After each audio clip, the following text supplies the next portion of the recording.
Yo, this is Conan. You're listening to World of Wrestling Podcast with Tax and Rich. Boom. Hello, everybody. Welcome to the World of Wrestling Podcast. My name is Rich, and I'm joined. Almost. I don't fuck that up very often.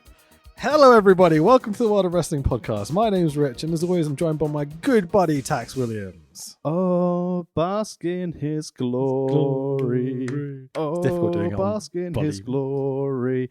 I remote mean, voice chat, but Keith Lee. Oh, what a man. I just think to myself, he's a big lad. He can wrestle. He's got a future in that WWE, right? Oh, big future, this lad. Oh, it'd be difficult to fuck this one up, wouldn't it? I mean, it would take a proper moron to fuck this one up. Yeah, so we are doing PWG, Pro Wrestling Guerrillas Bask in His Glory.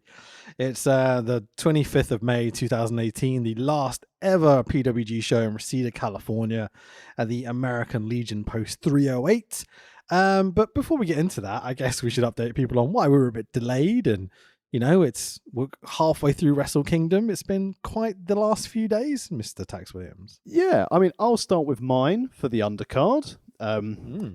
At the weekend, we were going to try and record this podcast on Sunday. And to start with, I foolishly took my daughter to a friend's house, and it's her friend from nursery. They're very, very close. And normally, every time they go home, the only way to get her out is pick her up and walk her and drag her out of the house, pretty much. Kids say they're great fun. The problem is, her little friend, who is 5 this month, is also quite strong. And she shouts out loudly, "Edward, pull my foot!" Or "Edward, pull my hand!" And by pulling her hand while I'm trying to hold on to this chunk of a human being now, like, put my neck out. So I messaged you beforehand. And I was like, can barely walk. I'm lying down on the kitchen floor, and it's not good. And then I was like, right, okay, rest it out. I'm trying to put my daughter to bed. But alas, we've had a long day. We've done lots. All hail the almightiest of temper tantrums. Good God. It was like a meltdown to end all meltdowns. Now, my daughter's refusing to go to bed. She's laying on the bedroom floor, kicking at the metal bed frame, trying to throw her head backwards. So I'm like, right, just going to lift her up, put her on the bed, put my hand on her chest just to lay her down so she can kick as much as she likes on the nice soft mattress. She then sat up. I was like, right. And then she went to throw herself back. So I thought, oh no, the metal bed frame catch the back of her head. She then knelt up and threw herself forward, start punching her hands into the pillow, and face planted at a rate of knots into the metal bed frame. Literally, within seconds, she looked like a Klingon with Pure a second head. Man, you know? Yeah. So we had to go to the hospital. So even if I hadn't put my She neck looks out, like the fourth Beverly. Sorry. So even if I hadn't managed to like put my neck and shoulder in discomfort by trying to pull my child out of the house, I wouldn't have been able to record on Sunday. So I had a lovely trip to a hospital where not only, because obviously you're going there at like 7:30 in the evening on a Sunday night, and of course you've got a young child who has a very badly bruised face. What's the first thing that the hospitals have to start asking? Really horrible questions such as, how did this happen? Did your parents do this to you? Please tell me she was like, yeah, the man with the beard and the tattoos hit me. Well, but seriously, I was a wreck, mate, because before we left, my wife was like, to Harriet, how did it happen? And she shouted, "Daddy pushed me." Coaching her. Oh, mate, I was a mess because I thought we're going to have to take her to the hospital. No She's way going did she say, "Daddy pushed me"? Holy shit. And I thought, she's going to say this at the hospital, and all of my good work sullying my terrible name in BritRest would already be ruined anyway. But then my employer would come to me and go, "Oh, well, this doesn't look good." Oh my God. Dude. But luckily, the truth came out. Yeah, sure. And I smacked her in the face with a steel chair. Go to bed, you no little hands cow. up, right? Yeah, exactly. Proper like Rock on Mankind chair shot. But if you thought that was bad for me, mate, you've had a that times a million worse a couple of days. Well, just to clarify, your daughter is okay now, yeah? Yeah, she was back at school today, so again we had to take her past the teacher. She went, "Don't worry about this massive bruising all over the face." Same questions, probably. Sure. As I said, like everyone needs a good face smashing story. You know, I kind of briefly told you mine. Do you want to roughly hear them? Yeah, go for it. So the first one was I used to play rugby a lot as a kid, right? Up until about 16, when I discovered, you know, drugs and girls. I used to like really be competitive when I was playing rugby, and I used to play in the front row of the scrum. And basically, we're in a mall, which is. Do you know rugby? I understand that it is an oval-shaped ball, and there are Okay, two types: so- one in a league and one where you're a union with the Big Show, Mankind, Ken Shamrock, and Test. Yeah, so Union, definitely the Big Show, Test, Mankind variety. Okay. Playing Union, I'm basically in with the big guys who hurt each other a lot at the front. Okay. Do the big ouchy tackly bits, right? Remember, I'm 5'6", but I'm built like a brick shithouse, so it's like I'm built for this, mate. Anyway, so we're in the mall. I've got the ball. I'm held onto it. I'm like, you know, in with the big boys, like they're doing all the work for me, and I'm just going to get the glory at the end, right? And the guy who is my prop, right? So like my right hand man, we go into battle together every game. It's on the other team because we're training, and so he dives at the mall as hard as he can. And basically, the two big lads separate, and I see like a 400-pound giant charge me in the face with his shoulder. And I go, "Oh, that knocked me back." I remember kind of like opening my eyes while I'm laid back on the floor going, "Oh, hello, who are all you people?" So I don't know if I was properly knocked out or whatever, but this took place at about 8-9 o'clock at night. So like an evening training session, right, under like really bad floodlights in the corner of like a giant like rugby club that we played for. And so everyone's like, "You're right." I'm like, "Yeah, I'm fine." You know, this was 10 years ago. We didn't have quite concussion protocols and stuff back then. Get back up and keep playing with your massive head injury. Literally. So I'm like, well, I feel a bit woozy and a bit sore. I'm not bleeding. My nose has never bled, even though I've broken it like 7 times now. I can't I'm get a the blood man out of it taxed. now because it's broken. It's blocked. Blood comes out of your eyes now. Yeah. Blood would never escape through my nose, that's for sure. It's so blocked up. Unless you can't tell by the way I talk on this podcast. Yeah, there's a reason I sniffle constantly. But anyway, so training finishes. We all go into the clubhouse, and my coach turns around to me and goes, "Oh, you might want to go look in the mirror." And I'm like, "Yeah, so do you ugly cunt." You know what I mean? Because banter, etc., etc. And he's like, No. You look like the friendly lion." And I'm like, "What?" So I remember just going to the toilets and like, you know, those tiny little like A4 square mirrors in like schools or whatever. Oh, yeah. Right? So I remember just looking at that and going, "Oh, I don't have a nose." So that was my first face smashing story. No, The I other think- one that I mentioned to you. Go on, sorry. I was going to say, I think head smashing runs in my family because I don't know if I ever told you the story about me, a glass door, and a Jaffa cake. Oh, please do. This is we're going to talk about PWG. It's really, really good, but there's so much going on. Fuck it, let's just have fun. So I've been told this story when I was younger, and as I've mentioned many times on the pod, you know, it's not a rags to riches story. It's a boy has stolen wealth from other people to become wealthy himself. But I came from very, very humble background.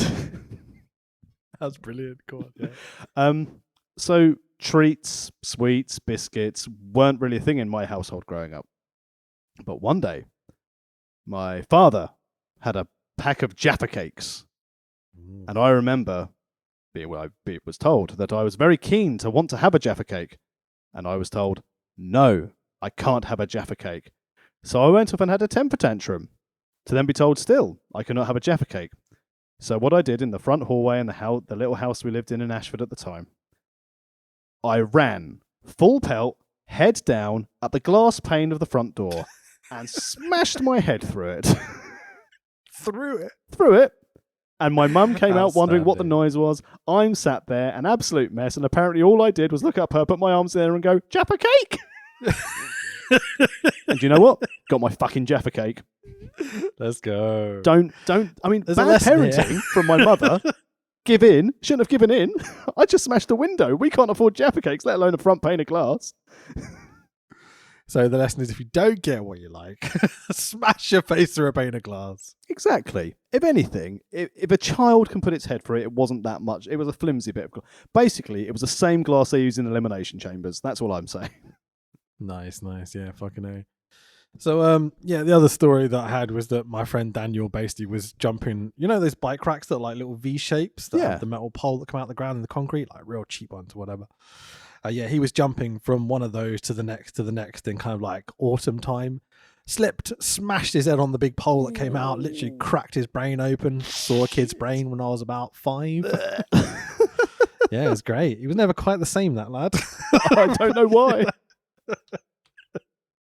Yeah, I remember just watching it happen and going, "Oh, that looks bad. Run away!" I went and got his mum, obviously, because it was like picking up time from school. Jesus. Everyone loves seeing brain. Yeah. It's crazy. It was probably just like blood and a bit of cartilage or something, but it was like probably about 5 or 6, because it was primary school. Yeah, you're instantly like, "Oh, there's his brain." Teacher, look, there's Krang from the Turtles on that boy's head. Oh, lovely. So, my thing is, my lovely wife has COVID, so I have a plague house right now. My daughter's super ill, and I'm on the way, I think. I'm feeling a bit sniffly, bit sore. It's delightful. Have you partaken in any form of testing at this stage, or it's because you have to isolate, I guess you're just riding out the isolation period, I guess? Yeah, Mrs. did the test, obviously, flow and the PCR jobby. And we've run out of tests, unfortunately. That was kind of the last of them. So we've got PCR. Is it PCR? Is that the Yeah. That's the one where you've got to go and have like the swab jam down your throat rather than just the nose test of the lateral flow. Sure. So we've got both in the post basically coming here because we can't go anywhere to do them, obviously. So I did have this thought earlier, because obviously I'm watching Wrestle Kingdom at the moment. Love a bit of Japanese wrestling. And at about 6:30 a.m. this morning, when my kid had been up for about 3 hours by that point, endlessly screaming because she's ill. It was delightful. I was a bit like, I know I'm not meant to, but there is just a little corner shop up the road that sells caffeine drinks. It's all right if I infect just one person, right? It's not contagious at all for a Pepsi Max. It's fine. Yeah, exactly. It'll be fine. Don't worry about it. You should see. This is the thing. When I said to you yesterday, even if it was a silly, like I was at a little wildlife park yesterday near where Rich lives, or at least it's a 20-minute drive from where Rich is. And I said to you, "Is there anything you need?" Genuinely, if you just said, "Just put a 500ml bottle of Pepsi on my doorstep," and I'll be elated. I'll be like, "Great, no problem." But that would take like pre-thinking about my situation, and I'm not good at that. I'm not good at preparing for anything. I just take every moment as it comes. It's exciting, but it's sometimes a stupid way to lead your life. I'm going to be honest. No, I'm Johnny Preparation. For example, tomorrow, as I'm currently on call from work, so I get to enjoy Wrestle Kingdom. If there's a security incident, I have to jump on, but by and large, my time is my time. So I'm going to rearrange this office tomorrow because my wife starts her new job at the end of February, and she's also going to be home working, which means I'm going to start working in London a hell of a lot more. Fair play to you. But I've got to obviously move around. As I was, go ahead. As I was saying, it's like I'm like really bad at prepping for certain things, like will I need energy for this moment or whatever. But then, like, with my house move coming up, I've prepared every single element of every possible experience. So I mean, I'm very strange that way. I'm either prepared for everything or nothing, apparently. Long-term planner. That's what it is. Anyway, so today we are doing PWG's Bask in His Glory. That Wrestle Kingdom main event was pretty good, wasn't it? I mean, it's a real shame that we had a Broadway a couple of weeks beforehand, because if not, I'd go, that's probably the best match I've seen in the last few weeks. But this, I think it's two completely different match styles, two separate bits of storytelling. I know we're going to go and do like our massive Wrestle Kingdom analysis discussion next week, including New Japan versus Noah as well, because we'll chuck that in there as well. We'll give it a little pod, I think, chat some shit. I'm probably going to be in the house move process as well, so and you'll have COVID as well by this time next week. Yeah, so exactly. Let's hope we can't send it over microphones, because that's what the conspiracy theorists will have you. the one saying today that the Prime Minister was going to be doing his 5 p.m. briefing and they're boarding up Parliament and no one can book a cinema ticket beyond Thursday. They don't release the listings till next week till Wednesday, you fucking morons. I don't get involved in this stuff on Twitter, but I had to like just post pictures of like my local cinema, which posts things well in advance, saying I can book past the 7th of January to go to the cinema. And more importantly, and again, we will get into semantics, isn't it? get into PWG in a second. Like, my favourite thing was like the conspiracy theory of, well, if we can't book the cinema past the 7th of January and Parliament's being boarded up and Boris has got a meeting at 5 p.m, the Queen's dead.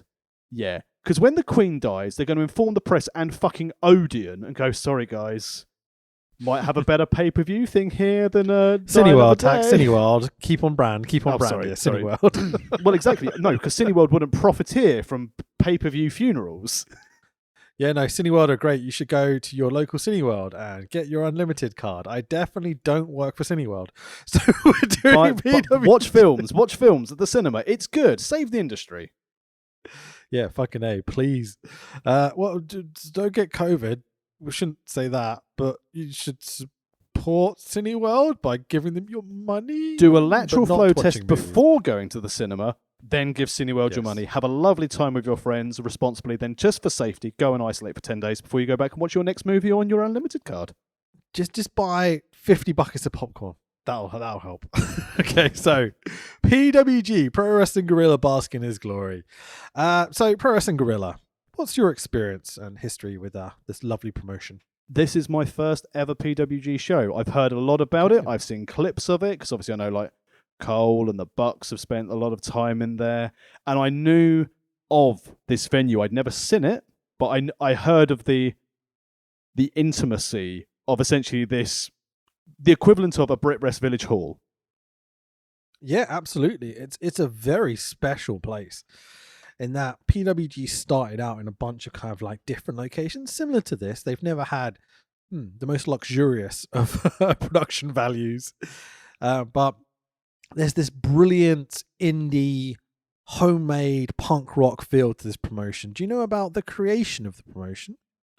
All I know is that a certain nefarious character was involved in the early days, but obviously is not anymore. But all I thought from reading the history of PWG is that this is where they started and they kept that mantra going. Whereas if you look at, I would say, the UK equivalent, which would be Progress, started with this punk rock mentality. Then Jim Smallman sold his shares for the best part of 90 grand, and Briley just paid himself 60 grand in dividends in the last set of company accounts, and then declaring himself solvent before selling it to the Tranmere Rovers lads. Whereas PWG are punk rock through and through. Yes. So I think I've got this right. Like, it's been a long time, so I'm just going to quickly Wikipedia actually. Let's just bung that in. Okay, so in 2003, PWG was formed in Southern California, and it was formed by, I think it was the PWG 6 they call them. So it's Disco Machine, Excalibur, like AEW's Excalibur, Scott Lost, a Bad Person, Super Dragon,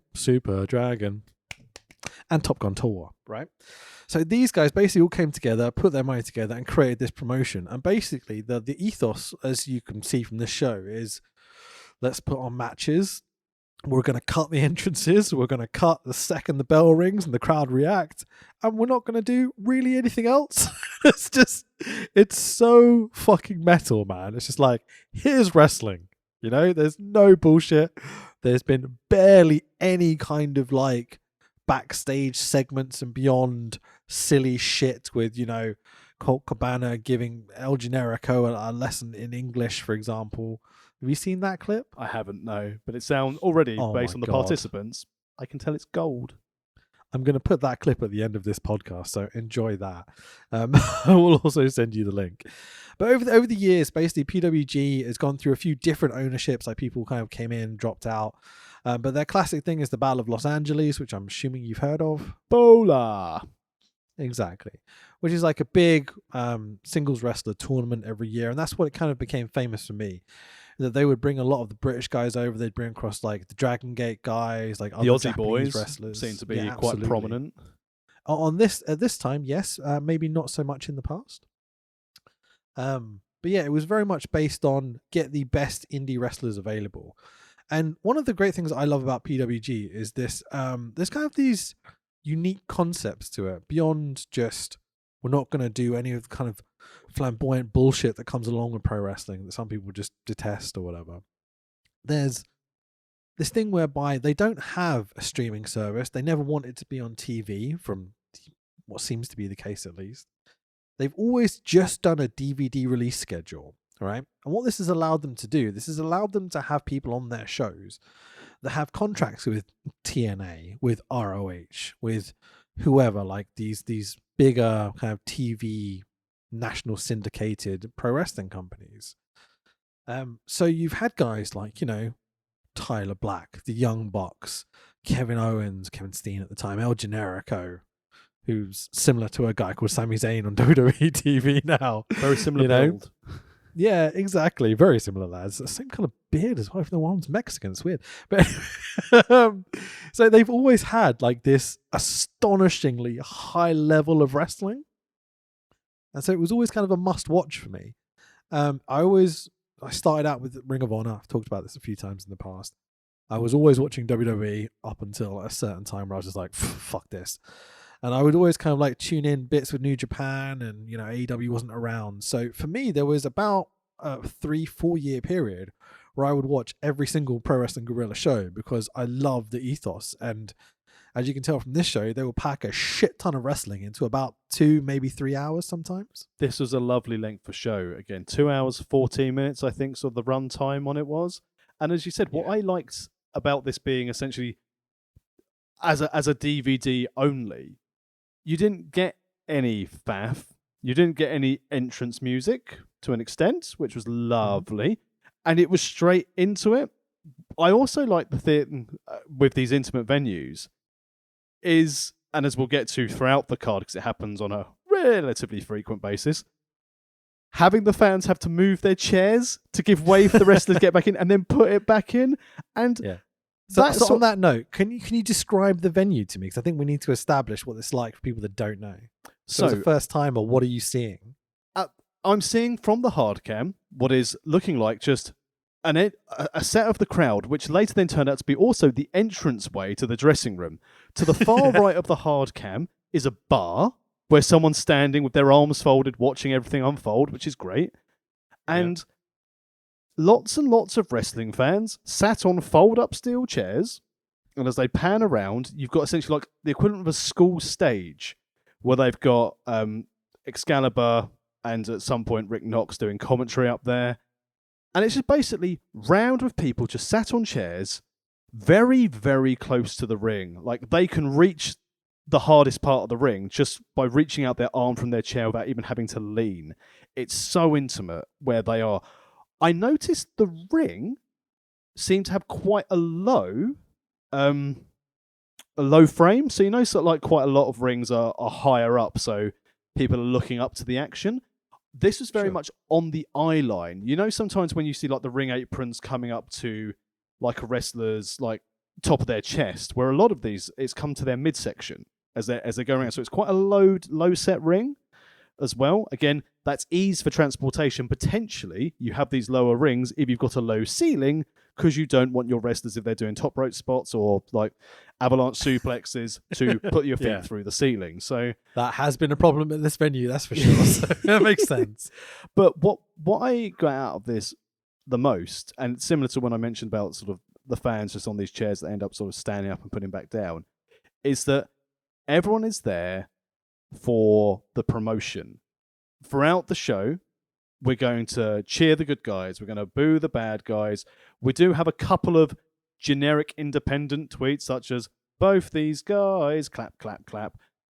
But even in this atmosphere, it didn't annoy me as much as it does in other promotions.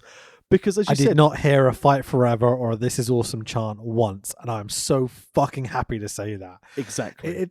It's like you have a group of fans that were kind of almost the originators of these chants, or like, the first guys to use them. They definitely have used them in the past, but they're cool enough to be like, oh, let's just stop doing that, right? Like, oh, I wish bigger crowds, like AEW crowds specifically, would stop doing these fucking chants. But to go back to like the venue layout as well, there's no banners, there's no promo posters on the wall. It's literally just like a cream white No wall. lights, no lights, nothing. There's no entrance ramp. It's just a curtain where there happens to be a space you can walk into the hall. And even the Great. stage. I love it.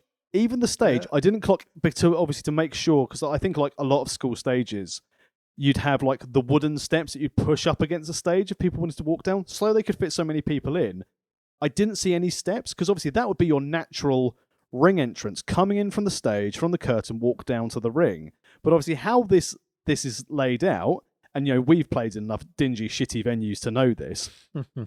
There's no room backstage for your gear, guys. You've got to leave it all in the corridor and hope no one nicks it. And that's what I imagine this venue is. Welcome to Sheppy. Fuckers nicked my gear, the bastards. Anyway, sorry. Yes, no, you're absolutely right. I love how there's no pretense of putting a tablecloth on the table. The commentary booth is shaped like a table because it's a fucking table, like it's a running gag, it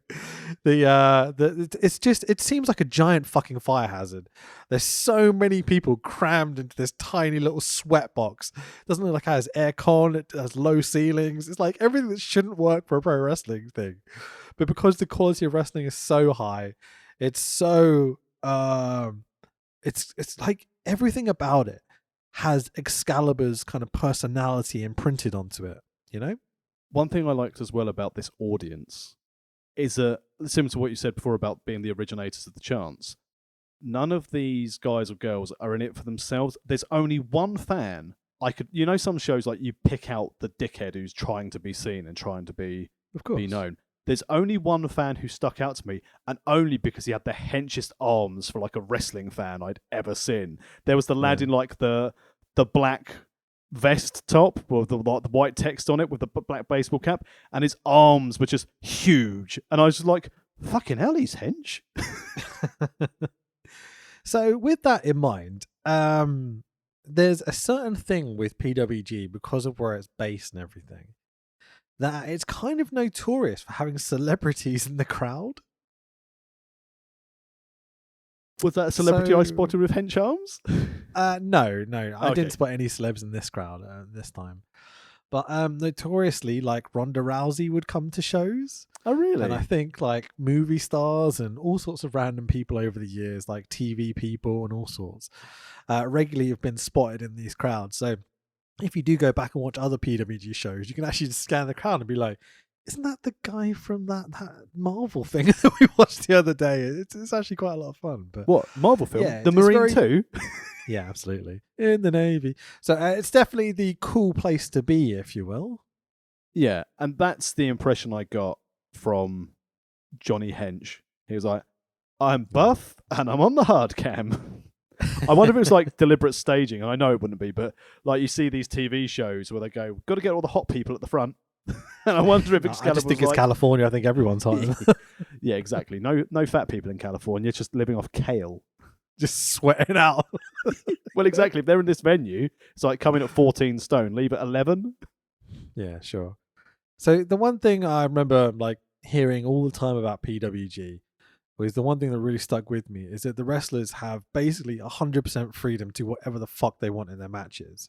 And like that must be so liberating to have that freedom in front of this sort of appreciative crowd. Exactly. And it's very, I mean, we'll probably get to it when we get to sort of our co-main with Keith Lee, to go from this to being like, so we're going to call you Bearcat. This is called a 6-sided ring. Ooh. Lucha? This is your new boss. She mashes pandas to create electricity. Or this is your new boss, because if the fans cheer, you've got to work harder, right? Yeah, fucking A. Oh God, I've had this thing in my head of just like, Vince McMahon hates black people. Like Kanye West did, you know? Oh, my Because Vince goodness. fucking took the belt off Big E, like, you know, in the lead up to WrestleMania. The fucking prick. Vince hates New Day, and Brock Lesnar must be like, so sorry. I'm so sorry. Actually, he's not. He's like, I've just been given another £1 million, so I could do Raw and SmackDown this week. Yeah. Oh, God, I'll quickly say it because it's so frustrating to me that, like, you know, last minute, Brock gets put in the match for the Big E's belt. And you're like, nah, they're not gonna, were they? Of course they fucking were. It's just like, everyone's like, oh, it was such a great match. Look how great. No, it's fucking shit. 12 It's so minutes. stupid. Like, yeah, okay, they did some moves. Congratulations. Like, you can watch any wrestling show and watch Hoss guys doing Hoss moves. The bullshit they have fed Big E, the fucking terrible story they gave him, like, he's gonna win Money in the Bank, okay, and then he's gonna be the face champion. You're like, okay, so who's gonna be his big heel that he's gonna create all this great feud with and will lead into WrestleMania? Roman's a heel. He's got a belt. You're like, yeah, we know Vince. He's on the other show. What's Big E's like big opponent? His big, you know, obstacle he has to overcome. Roman's, we've made him heel. He's a bad guy. You're like, okay, Vince, what are you gonna do with Big E? Is Carly available? Brock wing belt. So fucking annoying. Anyway, so there's my little rant. Everyone on fucking Twitter being like, oh, it's such a great match. Look at Brock. Oh, it's so great to have Brock back. So we get to watch Brock and Roman again. Fucking brilliant. Who gives a shit, man? And this is the thing that kills me on this. So they could have had anything. They could have had Paul Heyman come out and distract Brock. Brock chases him off, and Big E retains. The only thing I'm hoping fucking blew the Lashley Brock thing as well. Fucking cunts. What a stupid way to do it. Tell a story. Sorry, go on. And what they should. And the only thing is, from a Big E perspective, only because he's been going on about it in pretty much every interview he's had, which means he must have already been fed this. Because no one would want this match. He keeps on saying he wants like a big meat man match with Goldberg at Mania. So I wonder if it's a case of he would have dropped the belt anyway to have the big meaty chop match with Goldberg. Oh, I just... Yeah, like, there's, for and me, Lashley's there's going to beat no Lesnar. reason to treat Big E this badly. Like, it was such a good story. Like, watching this New Japan stuff this weekend, right? Yoshihashi, who, spoiler, by the way, do you mind me spoiling it? Oh, no, because I've seen someone that I've seen the was it Tekkers with the belts, and they dropped them, didn't they? Yeah, Dangerous Tech has dropped the belt to Yoshihashi and Goto, who are like home team / Chaos, whatever they're called nowadays. But basically, Yoshihashi went 12 years jobbing to then finally have this amazing run at the Tag League, to teaming up with Goto, his longtime friend, to finally beat Taichi, his uber heel, you know, and Zack Sabre Jr. to win the belts at Wrestle Kingdom. This great story. And inevitably, he's going to lose the belts like next week to some better tag team or whatever. But the fact that they told that story and gave you a year's worth of build to get to that moment to try and make you care, I still didn't give a shit, if I'm totally honest, because it's fucking, yeah, whatever. But the point being that they tried to tell a story. WWE are just like, we give Brock belts now. Bye-bye, Big E. Well, like, but good run. Well done. You were booked like shit into your run. We put the belt on you, then we booked you like shit. Like, yes, they gave him some good matches. They had the whole Lashley thing. I think that was a thing, right? Drew, maybe? Was that a thing? Well, you do realise what's going to happen. Brock's going to lose the belt to Lashley, and Vince is going to go, yeah, we gave him the belt back. Vince? That... Oh... Yeah, look. And now we've got him. We've written the wrong. He's the champion again as a 2-time champion. Vince? Hang on. What's MVP doing with him? Vince, that's Lashley. Who? We've only got one. What? But, the whole situation is just so cringe to me. Quick New Japan thing. Yo and Sho, these were the boys from Roppongi Vice, weren't they? Yes. Why have they got a match? They fell out ages ago. Like, okay. This subsection of the Bullet Club, the fucking house of douchebags or whatever, like, it just does not work for me. But I'm trying to get this right. Sho is like forcing that heel personality so much.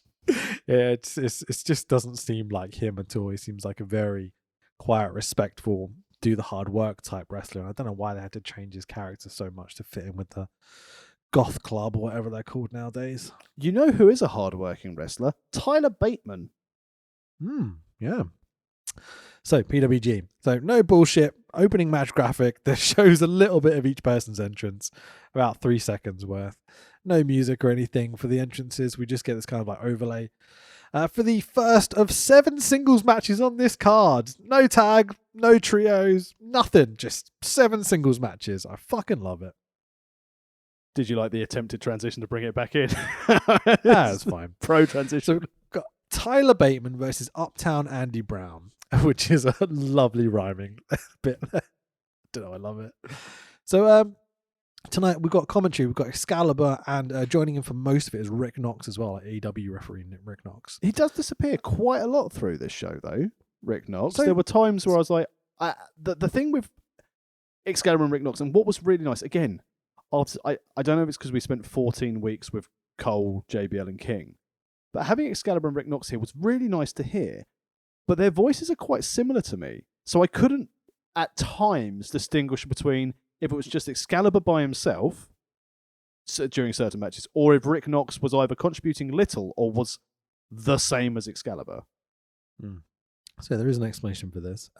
Firstly, an out-of-tune violin would sound better than JBL, Cole, and King for 2 fucking hours. So PWG generally don't have a commentary team, okay? They have very ECW style. They have Excalibur, okay? This is always the deal. And so when PWG first started, how they would do the commentaries, they'd record the shows and they'd record the commentary in post. So it would be Excalibur with probably Disco Machine and Top Gun Tour or something. And they would basically do, every time someone does an arm drag, they would take a shot. So the commentary was fucking hilarious. Like, it was just them shitting on the wrestling. There's this great moment that's kind of infamous with PWG, where someone bounces off the middle of the bottom rope and then drops an elbow like a springboard off the bottom rope. And Excalibur's call was, "He shocked the world!" It's genuinely amazing. So what this evolved into is they started to do live commentary. This is 10 years ago at this point. But they would have a rotation of people on commentary. So you would have Excalibur with Chris Hero, Excalibur with Colt Cabana, Excalibur with Rick Knox, with Chuck Taylor, with whoever, just like really Kevin Steen and Excalibur, some of the funniest commentary you will ever fucking hear. But it was like watching an amazing wrestling match with 2 guys who love wrestling, who were just doing like a stand-up comedy routine on commentary. It was brilliant. And so I kind of missed that for this show. I was hoping this is one of the things you would get to experience. But really this show, it's just Excalibur, and then Rick Knox is kind of there as well. And their voices are quite similar, and the commentary is quite low in the audio mix as well. So a lot of the times I'm kind of not really listening to what they're saying, which is very, very different from what I experienced PWG from years past. It's great you said that, because one of my notes that I wrote down, the question to ask was, it looks like this commentary isn't live, because there's lots of time that Excalibur's just watching, and then all of a sudden he's talking. I was like, what the fuck is that? This was live, I think. Oh, really? Yeah. I don't know whether, there's been times with old PWG shows where one of the cameras has gone out of sync. And so they're just okay. oh, fuck it. I just left it. So, the guys are doing the spots. And then you hear the audio and Excalibur calling them 3 seconds later. Like, it's proper punk rock, man. But in the good way, not the don't be a dick way, Well, new owners now, so it's all fine. They're calling all the Club Progress members. So hopefully, with these boys in charge and I can't remember, Lee McAteer, I think it's going to be in good hands going forward. Fingers crossed, eh? So, Andy Brown's PWG debut, immediate chance for him, seems to be a South Cal local. We've got the commentary booth shaped like a table. Did you get that pun? That joke? Not a pun. I liked it. Good. It's a thing they say every single show. So anyway, Excalibur tells us that both these are Southern California lads. My first time seeing either guy. How about you? Yeah, I'd not seen any of these before. Doing further research, it seems that Bateman's in a tag at this time with Brody King, who I obviously have heard of. But again, it's just nice, again, showing you of something which has this level of fandom to showcase these guys again. If it's their like PWG debuts, to give two people with no real experience in this field, in this arena, a chance. I mean, I said like Bateman's tagged with Brody King, so he's obviously got something about him. But I said Andy Brown, he again a million times better than I could ever be in a ring. But his presentation wasn't one of outside of a generic wrestler for me. Sure. So PWG are kind of infamous for taking guys specifically in their local area, but also across oceans and whatever from other countries and such, and obviously the US and Mexico and California and Canada and stuff, and basically giving them 15-minute matches, which is what they did here. Like, they're just like, we think these two guys have got potential. Here's 15 minutes. Go find out what you can do. And then like this leads to the Young Bucks, and this leads to Seth Rollins, and this leads to Kevin Steen and people like that got these opportunities at PWG. Doesn't always work out, like what's the guy with the to the moon gimmick in NXT? To the moon. What was Trevor Lee? Now, yeah, he's one of these guys that started on these PWG undercards and just suddenly became this fucking amazing wrestler.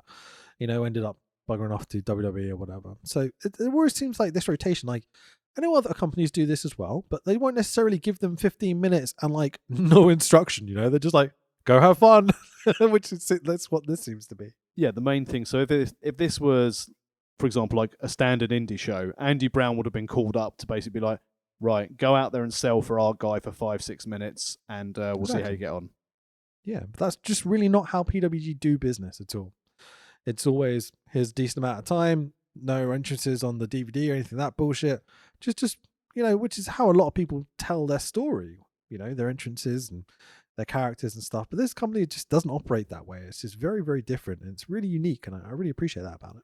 One thing I would say about both these wrestlers, and again, I don't know if this is something to do with an element of young boy mentality as well, if they're new to the scene or something like that, but they certainly didn't distinguish themselves with the ring attire. Like the action in the ring, both these guys can wrestle.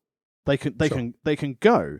But if you put these two guys in a lineup of other wrestlers, unless I watch them more frequently, I wouldn't be able to pick them out of a lineup. If you sent me a picture and it said, which one is this? Is this Bateman or is this Brown? I wouldn't be able to tell you. But the in-ring action, especially for, as you said, for two guys given the opportunity at their local big promotion to have 15 minutes, really, really good opener, really set the tone for what we were going to see for the rest of the show. Yeah. So basically big stiff forearms to start and we're off. I haven't written loads of like spot notes because you should just go watch PWG. It's really, really fucking great if you haven't, lovely listener. Uptown Andy Brown gets chance to the Uptown Funk. So Uptown Andy Brown. So Uptown Andy Brown, which made me laugh. So like original chants rather than just like Thursday, Dawson, fight forever. It's like, come on lads, be a bit creative, which was nice, man. I thought it was fun. Lots and lots and lots of very stiff, strong style strikes. Really, really fun. There was a couple of close falls as the crowd are just having fun, joining in with the notion of Bateman eating Andy Brown's dick, which was really funny. And the finish comes with an Okada jumping tombstone pile driver by Bateman, which, you do Okada spots, you're over with me for the 1, 2, 3. And the winner is Tyler Bateman. And Bateman doing a spinning tombstone in the opener. It's it's great. Isn't it? Welcome to this is what happens when you get to do all you like. But again, like some of the other spots, like Brown dodging the tornado DDT, lunging back elbow, another really, really scary looking brainbuster. Both really, really safe. Like when Brown got his desperation jumping knee to get like elbows from Bateman near the end of it. Really, really nice build. And again, for two guys who are given their opportunity and they've got 15 minutes. Again, not knowing much about their careers, but I assume they'd still sort of done these sort of matches well. The pacing of their 15 minutes to build up, because it was quite frenetic from the get-go, Yeah. Like having like Andy Brown doing cartwheels to the floor and then super kicking Bateman. It's like stuff like that was really, really smart. Really stiff work, really, really nice. And as I said, a really enjoyable opener. And I think we said this already on the pod. After going for 14 weeks of dross of Raw from 2014, just to watch two really good wrestlers go out and wrestle and have fun, it's great. It's not one of those things where people go, oh, this is a must see match. But if you were in attendance and watched this, you're like, this is a really great start to the show. And I was loving it. This is like first match of PWG. I'm invested. It's a 2 hour 15-minute show, and I've loved the first 15 minutes of it. It's great. Absolutely, man. I have one note, literally just like 15-minute match. Didn't realize it. Felt like 5.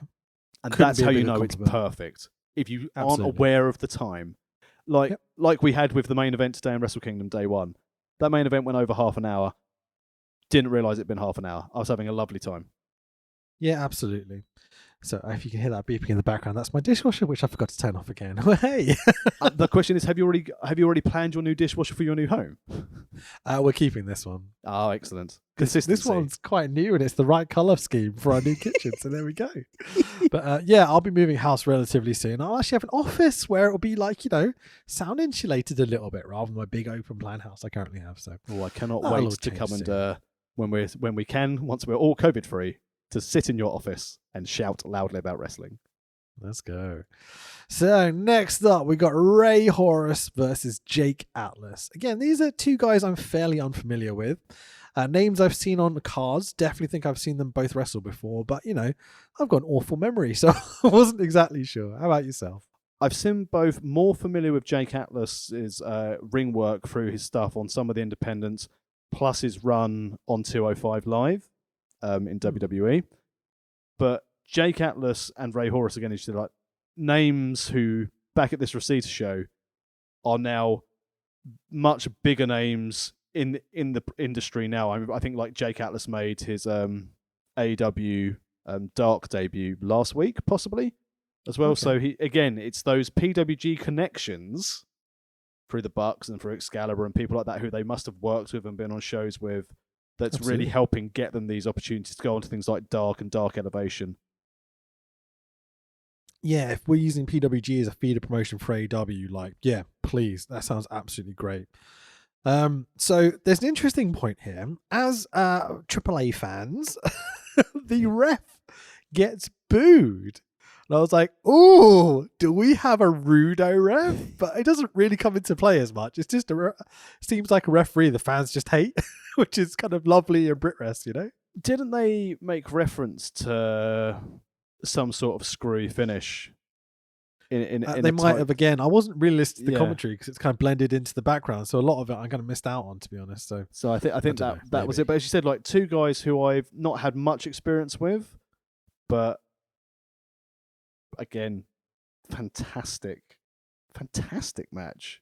Did you catch the very first thing they did in this match, which just made me go, that is the coolest thing I've ever seen?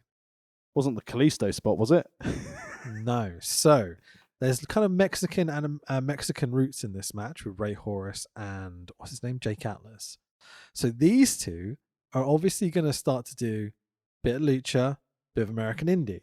So the very first thing they did was they locked up on their right arm, and then they immediately backed off and locked up on their left arm. And I was like, oh, that's so fucking cool, doing an American lockup. And then a lucha lockup to immediately go, this is the story we're telling.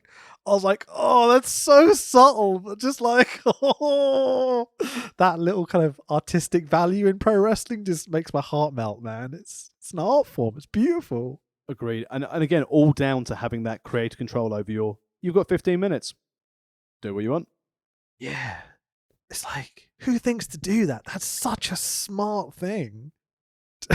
I couldn't get over it, man. I was like, oh, they did a normal lockup. And then they kind of backed off and went, oh, I did a lucha lockup. And I was like, oh, shit. And then he whips him against the ropes. Flip-de-doos, handspring, running ranas. It's time to fucking lucha, bro. Let's go. So much fun. Beautiful. Again, and as you said, it's a completely different match to the match they had previous. So even though they've got control, they've been sensible in their move sets, they've been sensible in their locker, and it's a case of, right, here's the style of match we're doing. What are you doing? We're doing this. Yeah, absolutely, man. So about 3 minutes into this match, these two are just killing it. Like, so much fun. Ray Horus does this huge dive to the corner, to the outside, gets the first PWG chant of the night. I like how this chant is reserved for big crazy moments. Like I've been to one live PWG show, which was the European Vacation tour they did. Which I think I've told you my story about Bryan Danielson and embarrassing myself. Oh, yes. Zebra Kid throwing Austin Aries at me. Standard. It was a lovely time. Yeah, exactly. I won't tell those stories again. If you don't know, you should listen to the rest of the pods. We've got 120 something of them now, so yeah, it's a lot to listen to. Plus bonus and merch. But more importantly, buy our merch. Amazon.co.uk. We've got on our New Gen t-shirt. Yeah, also, if you like New Japan Pro Wrestling, we might have a Los Ingobernables type t-shirt coming up in the next, hopefully now. So go to either of our social media. So Twitter is at World of Rest Pod, or just go to worldofwrestlingpodcast.com. It's got all the links to all the merch and stuff. Direct from Amazon. You can get it on Prime and get it delivered for free. It's actually, I think you get it delivered for free no matter what, because we just put the price up and was like, well, it's better that we make a bit more money. And we can get free postage. So there we go. Rather than having people pay the £3.99 for postage and just giving it to Amazon, I'm like, we'll get free postage and we'll just take that extra bit of cash, right? Yeah, buy our stuff, because Rich has got Warhammer he needs to buy. I fucking do. Paints are expensive, guys. They are. I've got a big house as well, like, you know. Anyway, so I've got written like a paragraph here. Let me just read it out and just make sure, see what it says. So Atlas lands a double jump up the ropes, sideways moonsault to the outside. That is the double jump insane. spaceman, if you will. Oh my god, what a spot. And then it gets a "you still suck" chant from the crowd. And I was like, I love the fans playing along, booing the guy, even though he's doing amazing spots. It's just lovely. It's this element of you can enjoy the wrestling and still boo the heel. Like, it's just so much better when everyone plays along and they're in on the joke, you know, not some stupid prick in the third row holding up his sign, shitting on the baby face, like, you know, every AEW show for the last like 3 months, you know. Well, you know, fans will be fans. I still want this campaign of ban signs of wrestling again, because fucking hell, man. The prick who turns up at the AEW show with that little yellow cutout square, like, connecting fans to wrestling. I like wrestling, therefore you should be my friend, because I've got a yellow sign that I bring to every single fucking AEW show and just hold it up behind the ring, you stupid cunt. I've been watching wrestling since the Shield broke up. I'm very knowledgeable. Connecting people through wrestling. Oh, fuck off. I'm pretty sure that's a sign that Joey Bryan has. It's definitely not connected anymore. Plenty of one of the biggest I love about this show as well is it's a very adult-based crowd, but there is one lovely young lady in the front row who we will get to later. Who must be 12 almost. Oh yeah, well, for the Keith Lee match, yeah. Yeah, it's so funny. Just this one young kid and this very adult beer chugging, jugs of beer being passed around the bars on display on the camera, you know, type show. It adds to this brilliant kind of indie promotion feel, you know. I don't know. It's great fun. Anyway, so Atlas goes after the Mask, big boos, lovely lucha-ness. Match breaks down into more of the American style slow build. You know, the heel getting heat, all that sort of stuff, which I was like, okay, so we went lucha, gone into the more indie style. Well, and also we're trying to demask Horus as well as part of it. Yep, absolutely. But it does get a little spots for spots sake at points, but the effort is kind of undeniable, I would say. Just reading through my notes, and I've accidentally written Pesto Rana on a Pescado Rana. Pesto Rana. What's that new Italian character in NXT? I did a Pestorama. I'm Tony D'Angelo, the Pesto Rana. Oh, my kid is taken to saying penne quite regularly. So I'm like, no, spirali is better. She's like, penne. And I'm like, AJ no, Styles, spirali. AJ Styles with the penne kick. Oh, it's great fun. One other thing I was thinking while I was watching this match was it must be so liberating and kind of so fun as a pro wrestler to be able to kind of experiment with the match format like this. Yeah, I mean, I'm not going to speak on sort of my so-called limited experience of match type, because again, it's my matches have never been anything other than character-based stuff. So it's always been like shenanigans and shithousery, basically. But yeah, like shine heat, yeah, I'm not going to give it all away, obviously, but like wrestling by numbers with gimmick and shithousery. That's pretty much nothing wrong with that. Yeah, big fan, very big fan. But this, like, for example, like Jake Atlas being able to do some of the lucha stuff with Ray Horus, and Ray Horus getting to do sort of the American style stuff that, as you said, to be able to go out there and just go, we wouldn't be able to work this style anywhere else, and we're just going to run with it because these are appreciative wrestling fans who, I mean, like you picked up on the left arm, the right arm lock up at the start of the match. It's those little things. This is art form. This isn't sports entertainment. This is athletic art. And this is what they're trying to portray literally on their their literal canvas. It's like this kind of freedom of expression wrestling, It's great fun, man. Isn't this so much more fun to discuss than fucking hell, Stephanie's good at promos, fucking hell, Fandango's here. Isn't it nice to get passionate about wrestling again? Yeah, absolutely. It's very weird in that I watch a lot of, like if we were talking about the New Japan show, which will be next week, tune into that podcast. I'm not about to shit on it, definitely. It's like, there's only so many ways I can say, yep, they beat the shit out of each other. It was really fun. The thing with this PWG show is it definitely has a couple of similar elements that go through almost every match. About to talk about that, but everything has like a uniqueness to it. Has a unique step. It has them trying something else and experimenting, as we're talking about, which is amazingly fun to discuss. Like the format of pro wrestling is so kind of set in stone. Like New Japan do wrestling this way, WWE do wrestling this way. Like even AEW have this is how we want wrestling to be. And it's a bit more freedom based, but like lucha is very much has its tropes, Like I like that PWG kind of takes all those influences on board and never kind of restricts people and going, no, we need it to be exactly like this. I think that's a lot of fun. It's lovely to talk about. Yeah, definitely. And as said from hopefully from a listener perspective, this podcast, it's nice to hear us excited about stuff. Sure. So the bit that happens a lot on this show, which happens in this match, and it is broken up, we'll talk about that soon, is we get to the point where these guys have kind of done so much that they both kind of break down onto one knee, throwing the kind of last of what they have at each other, throwing a strike and like, oh, I'm so tired.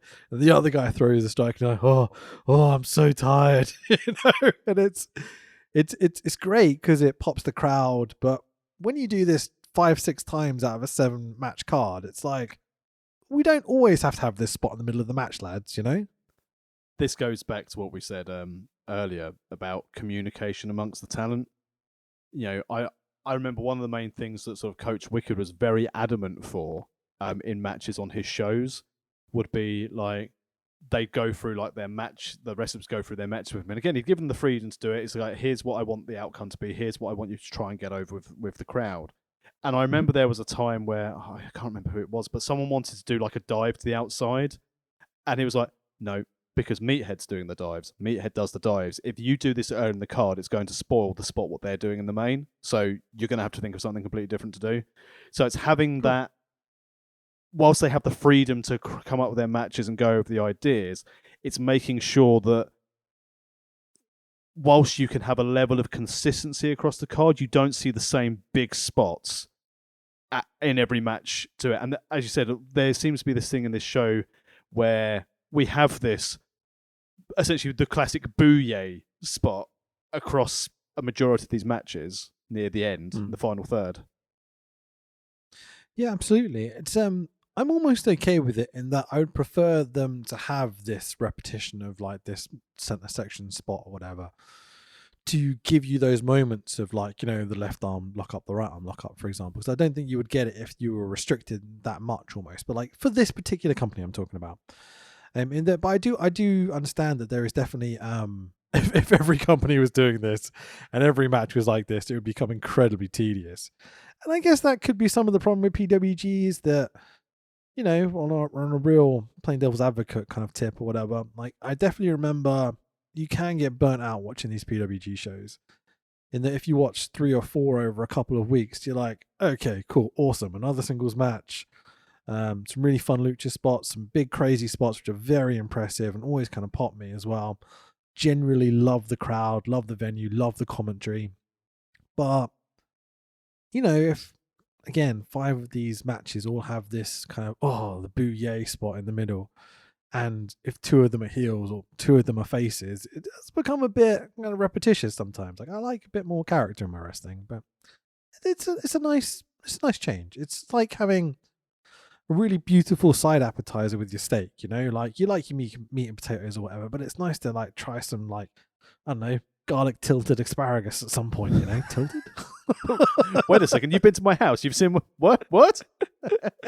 Yeah. It's like that's really, really fun. But if you ate like 2 tons of asparagus, you'd be like, oh, I don't feel so good. You know, and we would smell really bad. Sure.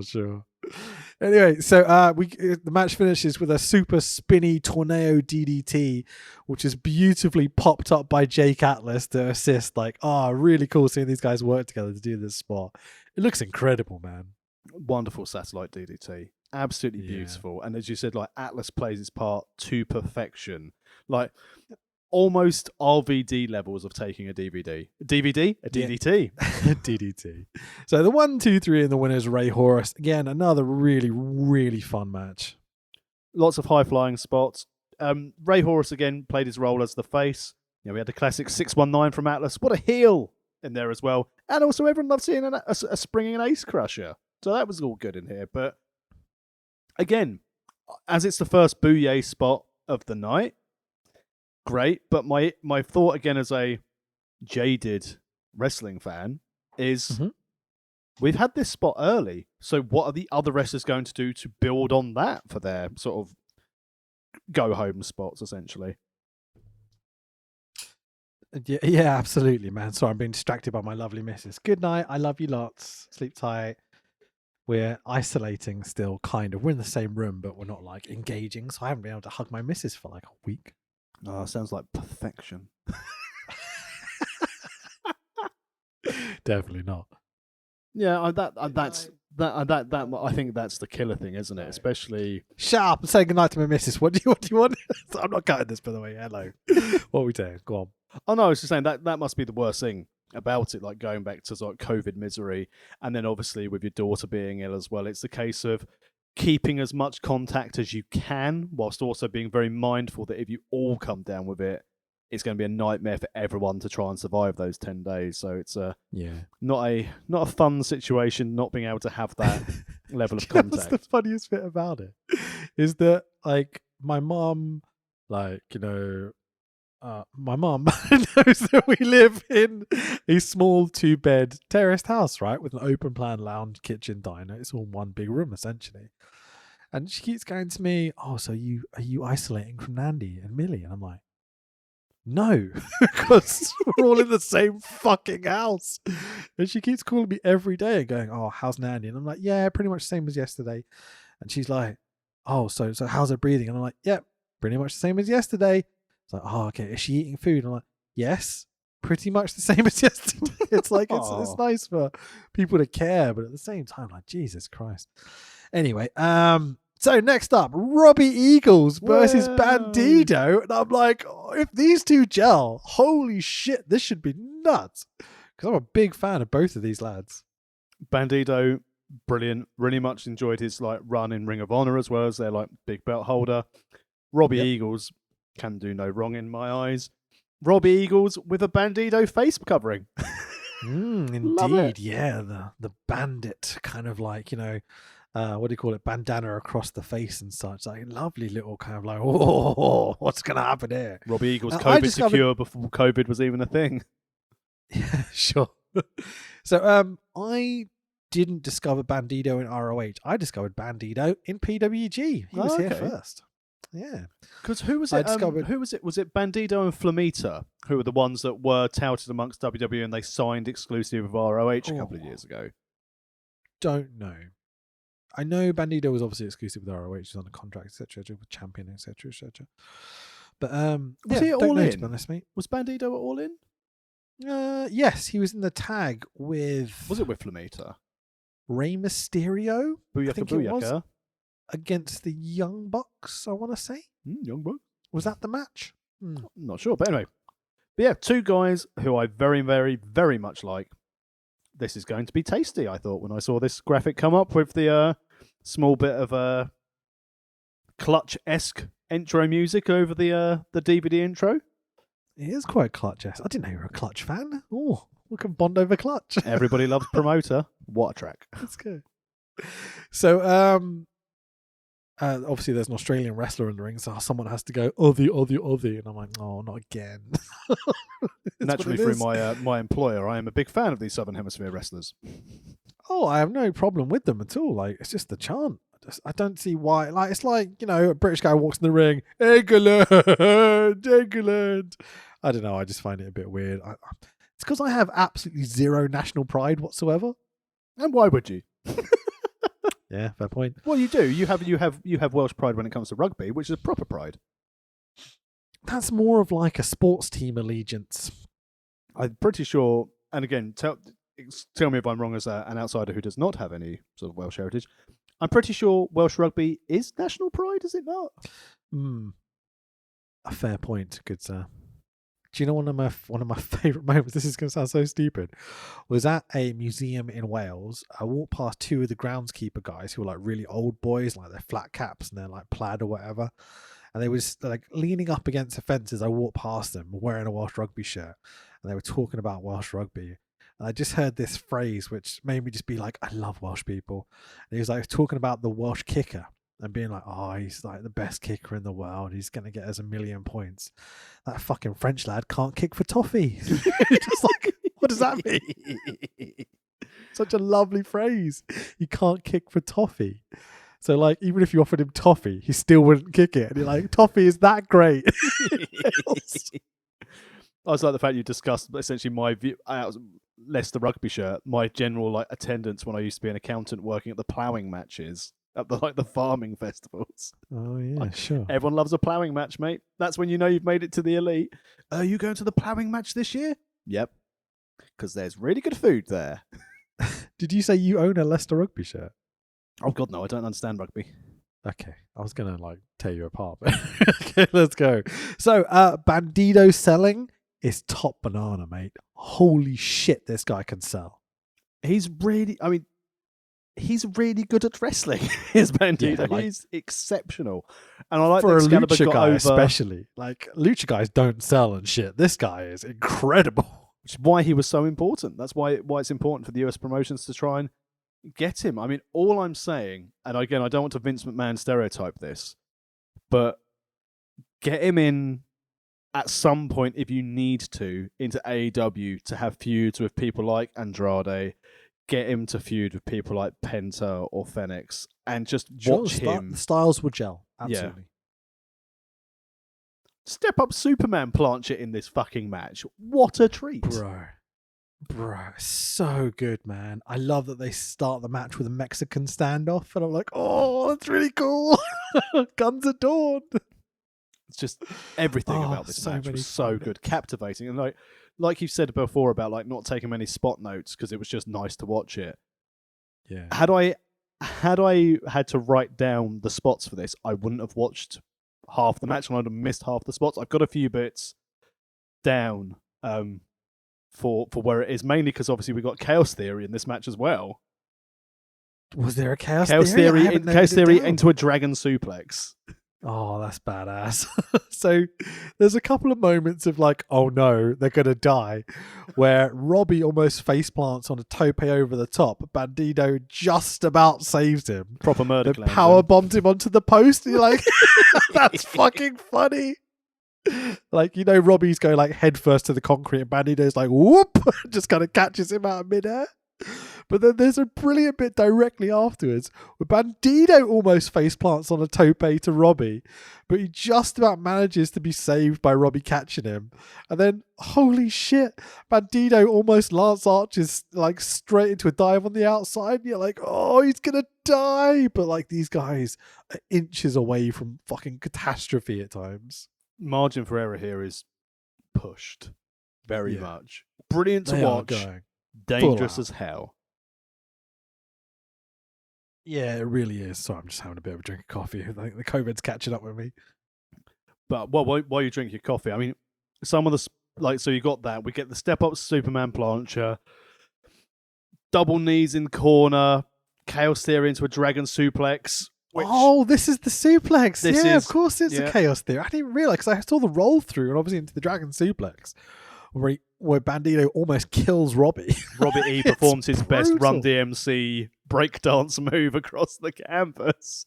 So I don't know quite what happened. I wonder whether you could work it out, because to me it looked like Bandito goes to flip him all the way onto his front. And Robbie thinks he's taking it like, how Kenny Omega does it, where he just drops him on his shoulders almost. So Robbie tucks his chin, but gets fully flipped, the 180. So it's like his head gets trapped under his body, like proper Hayabusa style. He slides on his head like the carpet burn on the top of Robbie Eagle's head. And again, if you go and follow our Twitter at World of Rest Pod, because Rich has posted a GIF of it up there of this move. Yeah. Fuck me. It was incredible, both dangerous, jaw-dropping. Like, our description of this is not doing it justice of how ridiculous this was and how Robbie Eagles managed to get up at 2 after this. Yeah. I can't scream it because my kid's sleeping and she's ill, but Dragon Suplex dangerous because it was proper scary. This cues the mayhem rush to the end sequence. Plenty of near falls, like everything's so unique and it looks so insane. Like these two are incredible together. Everyone gets a close look at these two kind of open hand chopping the shit out of each other. They start doing it in the ring. They bail to one side of the ring, do it right in front of the fans, then get back in the ring and go to the other side and do the same thing in front of that set of fans. It's very crowd-pleasing stuff here. Yeah, this leads into Poison Rana from Bandito, reverse Poison Rana from Eagles. Everyone's dead.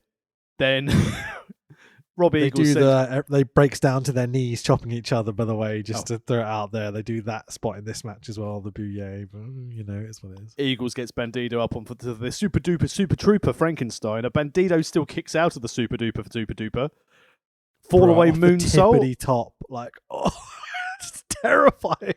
Oh god, fall away moonsault with Robbie Eagles preventing near certain demise, and then Bandito with the stunt driver from the top. Sorry, stunt rider driver. The stunt driver. God. I literally have written, what the fuck did I just see off the top? Because it's insane. I can't even describe it. Stunt rider driver. And again, my God, 15-minute match. So everyone so far has had the same amount. And that obviously Bandito gets the win after again about 15 minutes after this dangerous looking top rope move. That thing when they do the big spot off the top after this crazy match of high spots, and the crowd are literally just like 1, 2, 3, everyone's counting along. It's such a magical thing, like that pure artistic value of pro wrestling where everyone's in on it. Like, we know this is the finish, this is the moment, we all count along. Excalibur even drops an unbelievable, yes, proper Vince McMahon style. Oh, it's so good. Real advert for Styles Make Fights. Because Robbie Eagles played a significant part in how good this match was as well. That's not taken away from how exceptional Bandito is. But Robbie Eagles was a phenomenal dance partner to be able to bring out this. And the IQ and the timing that they had throughout this whole match. The inches, millimeters from death in some of these things to the level of crispness that they had as well throughout. It was both masterful wrestling and Jesus Christ, that was dangerous. Absolutely. Robbie Eagles is one of those guys that it took me a while to kind of, for him to get over with me. I was like, yeah, he's a good junior type wrestler, if we're talking New Japan status, because obviously that's where he is now. But it definitely took, I would say, 6 months to a year for me to really be like, okay, this guy's got something special. But looking back to this in 2018, fucking hell, man. I think if this had been my introduction to him, I would have just been like, this is the guy. This guy's got it, man. He's so special. Yeah. I'd say if you're going to watch any match on the show, go and get the DVD. Watch this match. Sure. The winner is Bandito, by the way. What a guy. Has to be AEW bound as far as I'm concerned. But where would he Still fit in? ROH, This is the one of them. problem with AEW at the sure. moment. There's no room for any of these top level talent. There needs to be a new promotion set up to go for a third, or Ring of Honor need to basically keep a core few talent to run essentially Ring of Honor indie. I'm going to be brutally honest here with all the things that's happened this week with Tony Khan and Twitter. There's maybe 30, maybe 40 guys I think I would cut from the AEW roster at this point. It's too full. I mean, Luther and Serpentico, I would, a drop of a hat, have Bandido and Flamita in there in place of those two, hands down. I think there's plenty of people on that roster that could use some time on the indies working. And don't get me wrong, I want everyone to have a job. I want everyone to make good money. I'm very happy for the people that are employed and decently in pro wrestling. There's no problem with that whatsoever. So purely in a creative aspect, there's a lot of incredibly talented people all kind of like fitting through one little funnel at the moment. And what I don't want to see happen is them spread out into multiple shows with multiple belts and all this sort of bullshit like WWE ended up doing, and then had to kind of crop it all out and everything. It's it's a weird place to be, man. But one person who does need to go to AEW to have that national stage, who could make a huge difference to them, is in our next match. Adam Brooks. Oh, hero of the night tax. The name of the show alone. The future of WWE. The man who gave me the best... His entrance gave me the best ever Brock Lesnar reaction I've ever seen in a Royal Rumble. Fuck yeah. The Rumble, fuck. Big boy. So, immediately as the pop for Bandido and Eagles has happened, the crowd are going insane off this 1, 2, 3. It immediately fades down, immediately shows the match card for the next match. And you're just like, this show, the pacing is incredible. Like, we're 45 minutes in now. This is almost halfway through the show. Feels like we just got started. It's brilliantly fun. Really, really good. And as you said, the fact that you've got the namesake of the show, I would assume, I don't know if this is true. Again, I'm just speculating. Do PWG do intermissions? Yeah, I imagine so. You know? So I'd go that obviously this is match 4, so this would be the match before the intermission. Yeah, I'm trying to think back to, did they have an intermission at the show I went to? This was a long time ago. No, because I met Dragon before the show started. If anyone hasn't listened to previous podcasts and you just catch me with I met Dragon for that show. It's like, mates. Yep. Yeah, he's my buddy, obviously. Yeah, he loved me. I definitely did massively embarrass myself by asking a dumb fucking question. Anyway, let's move on. So, we have Adam Brooks, who I'd not really seen before, versus Bask in his glory. Keith motherfucking Lee is here, boys. Good. Let's go. Thank God that Bearcat bloke had a start before WWE. They made him a star, right? The camera fades up and the whole place is going, oh, Bask in his glory. And you're like, that's a British chant, but you guys are nailing it, you know? It's like before the introductions, before anything, they're just like, Keith fucking Lee is so over. Can't fuck this up, can they, Tax? No way, mana. Would I be right? Most talented, decently sized, lovable man of color, just like, I hate that phrase actually, a black gentleman, whatever you want to say. He is just perfect. He's so easy to book as a pro wrestler. No, he's not. Why do you think they struggled in the sports entertainment company? Fucking idiots. All you had to do was have him beat people and win the belt. It's not fucking complicated. He's Keith Lee. Great promo, great personality, incredible wrestler, puts on these giant hoss matches. Oh, he's so lovable. What is wrong with these fucking morons? Well, obvious question. Do you think this would have been a completely different story if Keith Lee was white? Well, I don't know. I don't think Vince knows what the fuck he's doing anymore with anyone. It's weird. Like, I think Vince is a full-on fucking racist. We've talked about this for years. Like, he may pretend to himself that he isn't somehow, but he fucking is.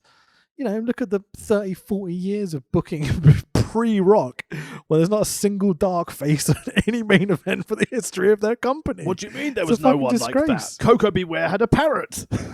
Yeah, exactly. When the Wild Samoans are coming out and the gimmick is they're eating the ice cream to get to the stick, you're just like, this might be a bit racist, lads. What, not as bad as when one of Fucking the Barbarian replaced one of the head shrinker boys when it was put down to the other one having some bad fish? I forgot that was a thing. Yeah, fucking hell. Anyway, Keith Lee, man, he's a bit over, isn't he? I get the impression that they've built a lot of their shows around him for the last couple of years in PWG. Not really. Not really. He's only been there for about 6 months. Really? He's that good. Yeah, he just instantly connects with the crowd. It's astonishing how someone can fuck this up, you know? How could they fuck this? Anyway. How could you fuck up Keith Lee, you know? Interesting opponent for his last match. But was this whole idea of like, okay, right, we're going to do the classic thing and we're going to give a wrestler a rub on the way out sort of thing? Absolutely. I don't know if you caught it on commentary, but Excalibur kind of explains. He goes, this is Keith Lee's last PWG match, and these two became best friends on a previous PWG show. And this match is what is unlikely to happen elsewhere, so why not do it here? Okay. Is the way they phrase it. And basically, the thing is that they seem to, I think Brooks came across, he's an Australian lad, by the way, came across probably doing very well in Australia, which seems to be the implication. Met Keith Lee. Obviously, he got along with Keith Lee. Who doesn't get along with Keith Lee? Seems like one of the greatest human beings in existence. Just basking in his glory. Fucking glory hunter. And like, you know, I think Excalibur explained in commentary that he stayed with Keith Lee, kind of put him up and everything, and they kind of like, you know, made friends. And so I think this is almost a on my way out, going to the Fed, can I put over this guy I like, please? You need some new talent, guys, to fill the boots, you know? It's great. And what a match it was. Good storytelling. It's okay. It has its moments. It's not my favourite match of the night, that's for sure. No, I mean, considering what we just had with Eagles and Bandido, but Rich, any match where someone tries to deliver a Mongolian chop, misses it, and then goes back for the Mongolian chops later on, that's it. That's what I look for in a match. Big Great O'Khan fan over here. Yeah, fucking love Great O'Khan. Oh, it's so fun. So the match starts, right, where Keith is like, come on then, little boy. And so Brooks open hand chops Keith Lee to the chest. Keith no-sells it, and the crowd are like, you fucked up. You fucked up. And off we go. Like, that's a great way to start a match. It's really funny. I love the fact, so we've got that. He tries to do the shitty shoulder block as well. Then he leapfrogs almost into Keith Lee's finisher. Was it Spirit Bomb? Was that his finish? Was that his finisher as well? I assume it's transferred over. And then we've got this whole, it's setting up it's speed versus strength match. So again, Styles matches. You could say that Keith Lee is a big, strong, hard boy. He looks like, what would you get if you had a bear with the speed of a cat? a cat bear. No, Bruce, that's cat not bear. right. Bear. Claw cat bear. Claw cat. I know. It's fucking we'll call stupid. him the Mongolian cat chopper. Wait, that sounds bad. That's brilliant bit. He's definitely Mongolian, right? But he's not white, so it'll be fine. Fucking Vince. So there's this fucking great bit where, like, you know, this lad tries to beat the shit out of Keith. Keith just kind of stands there and laughs, like, heartily, like he's having a jolly old good time.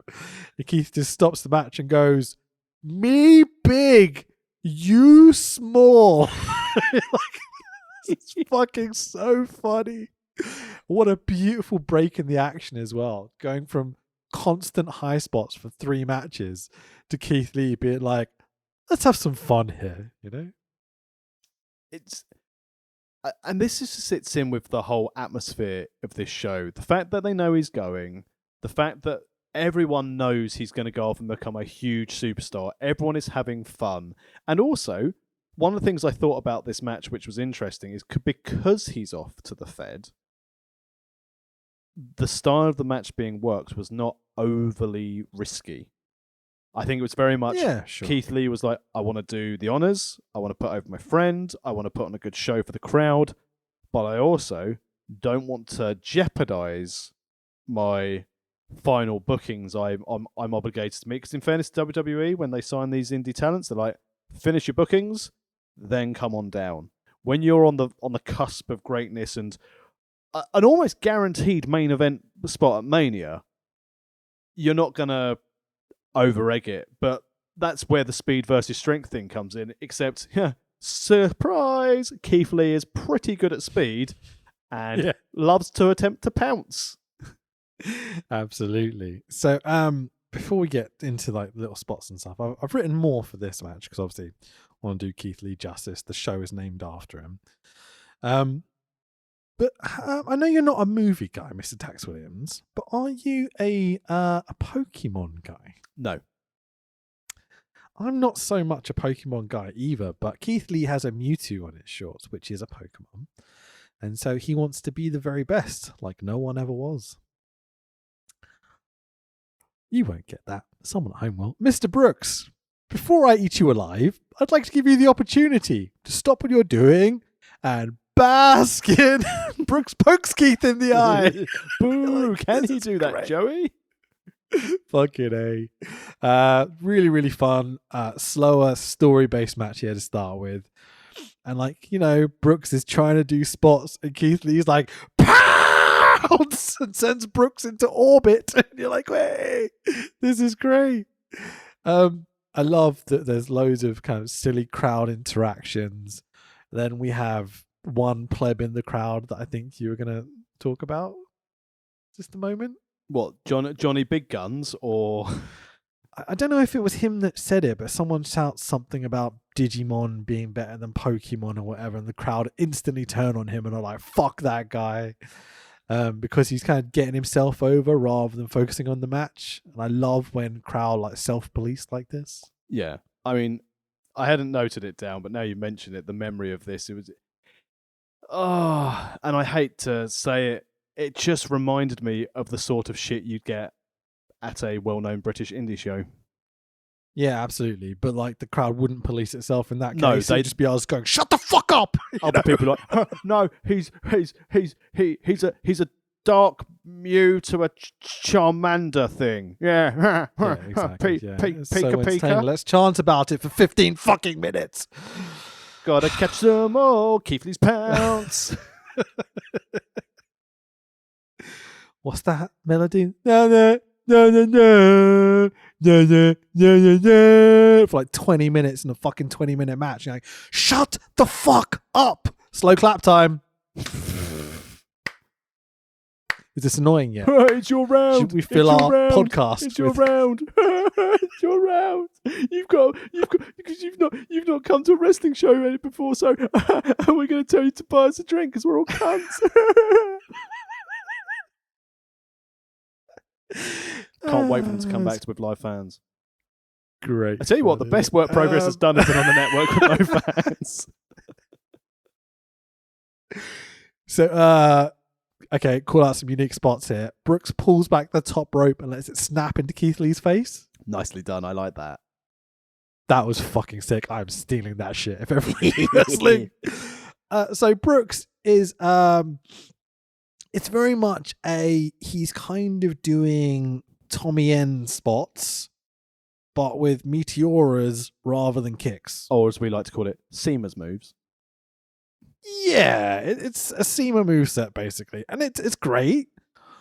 But it's like, Tommy End about 3 years before the big London shows. Yes. Where he was okay, but it's a bit like budget CM Punk, Tommy End was MMA. That's what it was in the early London shows, wasn't it? Yeah, but it was almost like not cool MMA. It was just, oh, look, he's doing kicks. Oh, he's doing strikes. Great. But the Tommy End, the Aleister Black, the Malachi Black you see now is this amazing developed character, you know what I mean? Who has these astonishingly cool moves and the moves matter when he does them, etc., etc., What a character, by the way, nowadays. Fucking hell, Malachi Black's awesome. I also liked him calling out Pillman on Twitter earlier. Like, Pillman basically said, fool me once, shame on me. Fool me twice, blah, blah, blah, showing him like doing some MMA training. And Mally Black just basically wrote, what stupid thing, show me what you're working on. Oh, well done ducking a wheel kick. Genius. It's lovely, man. I think Malachi Black has his I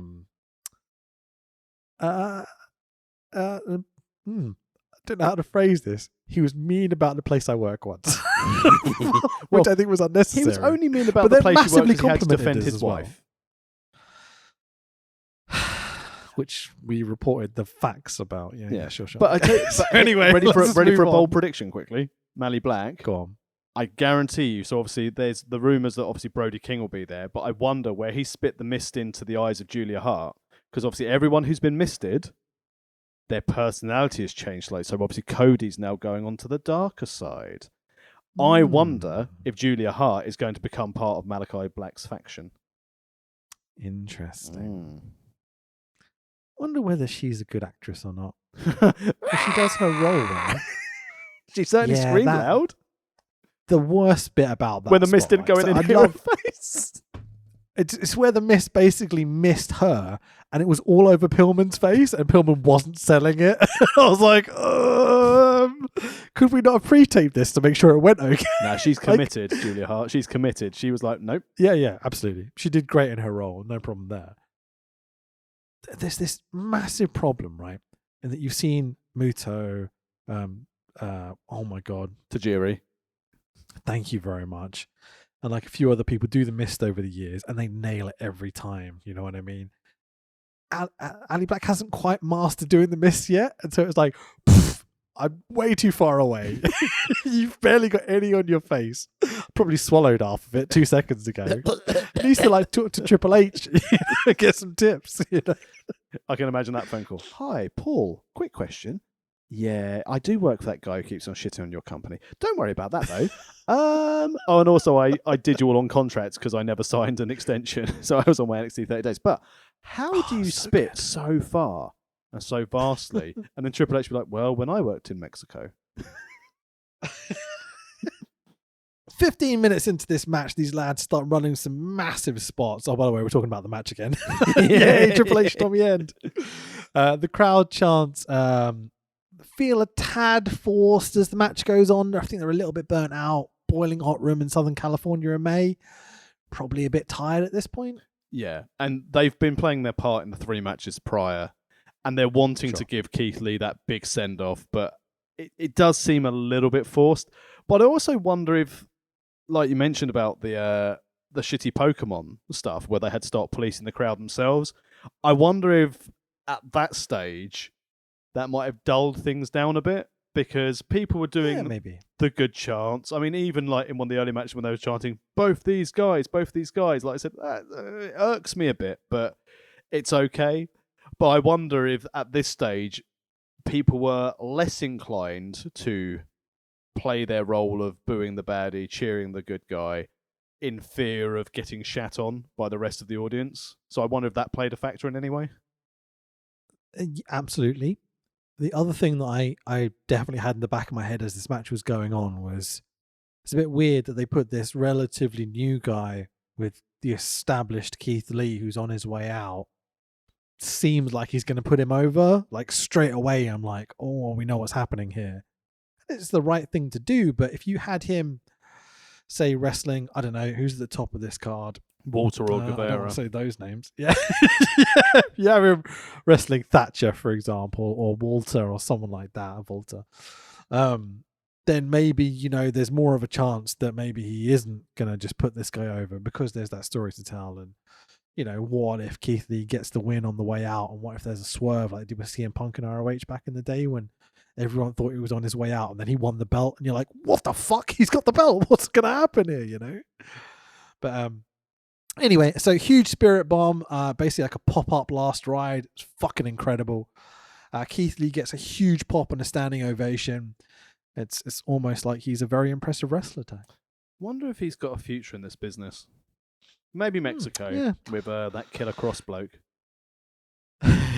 So this match breaks down into a booyah spot where both lads are throwing strikes in the middle of the ring. 3 out of 4 matches we've had that. Slightly fluffed Canadian Destroyer with which Keith kicks out at 1. It would have been very cool if they'd hit the Destroyer clean, but people fluff. And that's why you kick out at 1, because it wasn't hit properly. Yeah, absolutely. I'm sure it was meant like that. Brooks does a Fosbury flop over the top to the outside. Almost a repeat from the Bandito spot when he's going to land head first, but Keith Lee catches him. But Keith Lee is murder clown levels of catching people. What a boss. Yeah. It's almost like you'd want this reliable wrestler, you know? You mean someone who doesn't jump out of the way during a dive? Hello, Bowens and Castor. Good lads. I like the Acclaimed, and I thought, well played. Just let Darby fall. Just let Darby die. He fucking power slammed him on the floor. It's like, fuck you. See you later. Jesus. So there's this beautiful moment in this match where the aforementioned little kid in the front row starts to motivate Keith Lee. And instead of like doing what 90% of wrestlers would do, where they would just be like, okay, and then just kind of slowly build to their feet. He's like, oh, I'm going to Hulk up because this kid is motivating me. Like the crowd interaction. Oh, it's beautiful. Like theater, man. So much fun. And who would you want to maybe be in your entertainment company where a lot of your target audience is small kids? Because that little girl coming out, a wrestler that knows how to work a crowd. Yeah, this little girl is going to leave the show, including what happens after this event. Like, she'll remember, for as long as she's a wrestling fan, this will be one of the most special nights of professional wrestling for her because of, she got Keith Lee motivated and off to the races he went. Oh, so beautiful, man. Like this improv element of just like, oh yeah, we're allowed to improvise and have fun with this, but in the context of the theater we're performing, which is this fight that we're choreographing, on the fly. Oh, it's pro wrestling's fucking glorious when it's done this well. Some would say you should bask in its glory. Absolutely. So Keith has Brooks up. Brooks grabs the ref. Brooks low blows Keith Lee. Swanton off the top by Adam Brooks. It's a huge boost. The crowd are like, fuck this guy. For the 1, 2, 3. That referee was trying to fuck on me. Oh, and this was such a shame because this was designed, like we said, this was designed for Brooks to get over. But I don't know if the pressure of the event, it was just an off day because there was a fair amount of sloppiness in this match. Again, no more than you'd expect, but like things like the Destroyer spot and things like that, and it does feel like Keith Lee's agreed to do a bunch of spots he knows he shouldn't be doing with this lad. Yeah. Keith Lee's always really crisp. It's his last match. He's like, I'll get you over. I'll do whatever you want. Yeah, you lead the match, mate. Yeah. Sorry, I cut you off. Keith Lee was really crisp. Oh, no, he was really crisp in all his matches. And again, it's the same thing here. Like, everything he did had meaning. Everything he did. And also, like, everything was thoughtful for what Keith Lee did. Again, with Brooks, he was hitting his spots. That was fine, but it was got after a while. It's a case of spot for the sake of a spot, and everything Keith Lee did here was designed by design to be slow, methodical, and build Brooks up, whilst obviously having the spots to entertain the crowd. But as you said, doing the right thing to put someone over on the way out. He's a phenomenal talent wherever he goes next. If he chooses to go back into wrestling rather than doing anything else, he will be a huge success in whatever he does. Oh God, he better come to PWG and PWG. That's what we're doing now. AEW. He, that he would be a huge fucking star. Well, maybe you don't know. There's so many talented guys. That's the problem again now. That's the problem because if you think AEW, even like 6 months ago, they didn't have Cole, they didn't have Punk, and obviously let's be honest, like Cole is in there to have Super Elite versus Undisputed Era. Unless they call a swerve ball and have like Red Dragon with Kenny and Cole and the Bucks. I keep rebooking this in my head a million different ways. Isn't it exciting not knowing how it's going to end? Well, exactly, but the problem is you've got that. You'll have Punk and MJF. You'll have whatever Dragon's doing next. Mox when he's fit and well enough to come back. They're going to be like your 5 6 people taking up those premium live event matches. Don't you start saying that. But I just, it's the same thing as everyone's like, oh, Bray Wyatt, Wyndham needs to end up in AEW. But where and why? We can't all be top of the card. And like Miro, because he's like injured at the moment, shouldn't have wrestled those 2 matches that he did against Orange Cassidy and Dragon. But, you know, he should be the next monster. So if Paige beats Dragon in a couple of nights' time, with a screwy judge's finish, or maybe not, it needs to be Miro versus Hangman. I agree with that. I think Dragon's going to win, by the way, just throwing it out there. But oh yeah, well he has to, because they've gone on to TBS and he's the established star. They're going to have a big title change on their opening night on the new network, and it's going to be for a screwy judge decision, which I would like to speculate will be Brie Bella. Oh wow, that would be a move with the whole television contracts and stuff. Who knows? Anyway, so Adam Brooks wins the match, by the way. Let's get back to this. So Brooks immediately heads to the back, and I'm like, I like that man, because he lets Keith Lee get the thank you chants and the big huzzah as he's on his way out. Sorry. He won the match here, but still knows to immediately head to the back the second the bell goes. Yeah. Like, that's a lovely bit of respect. That's like holding the ropes open for the veterans at the end of the match or something. Yeah, definitely. And the right thing to do. And then, unfortunately, due to production values, we got Keith Lee talking about something I couldn't hear. Okay, so thankfully I've got a pretty badass audio set up here, so I got most of this. So Keith Lee grabs the mic, still selling the low blow, almost like he's good at pro wrestling, and he goes, "That was some bullshit." That was funny in the high pitched voice, like I get every time my daughter runs at me and punches me in my left nutsack. Oh, it was so funny, man. As a quick sidebar for this, not to throw again. Yeah, because you're expecting Keith Lee to be like, "Oh man, that was so great!" Like his really deep voice. He's like, "That was some bullshit." It's so funny. It's got to put that over. Is your daughter now at a height where if she runs at you, she does end up punching in the balls? Yes, my ball defense is strong. Right. Let's put it that way. My ball defense isn't, because Tax Jr. is too quick, but it's always the left nut that gets it.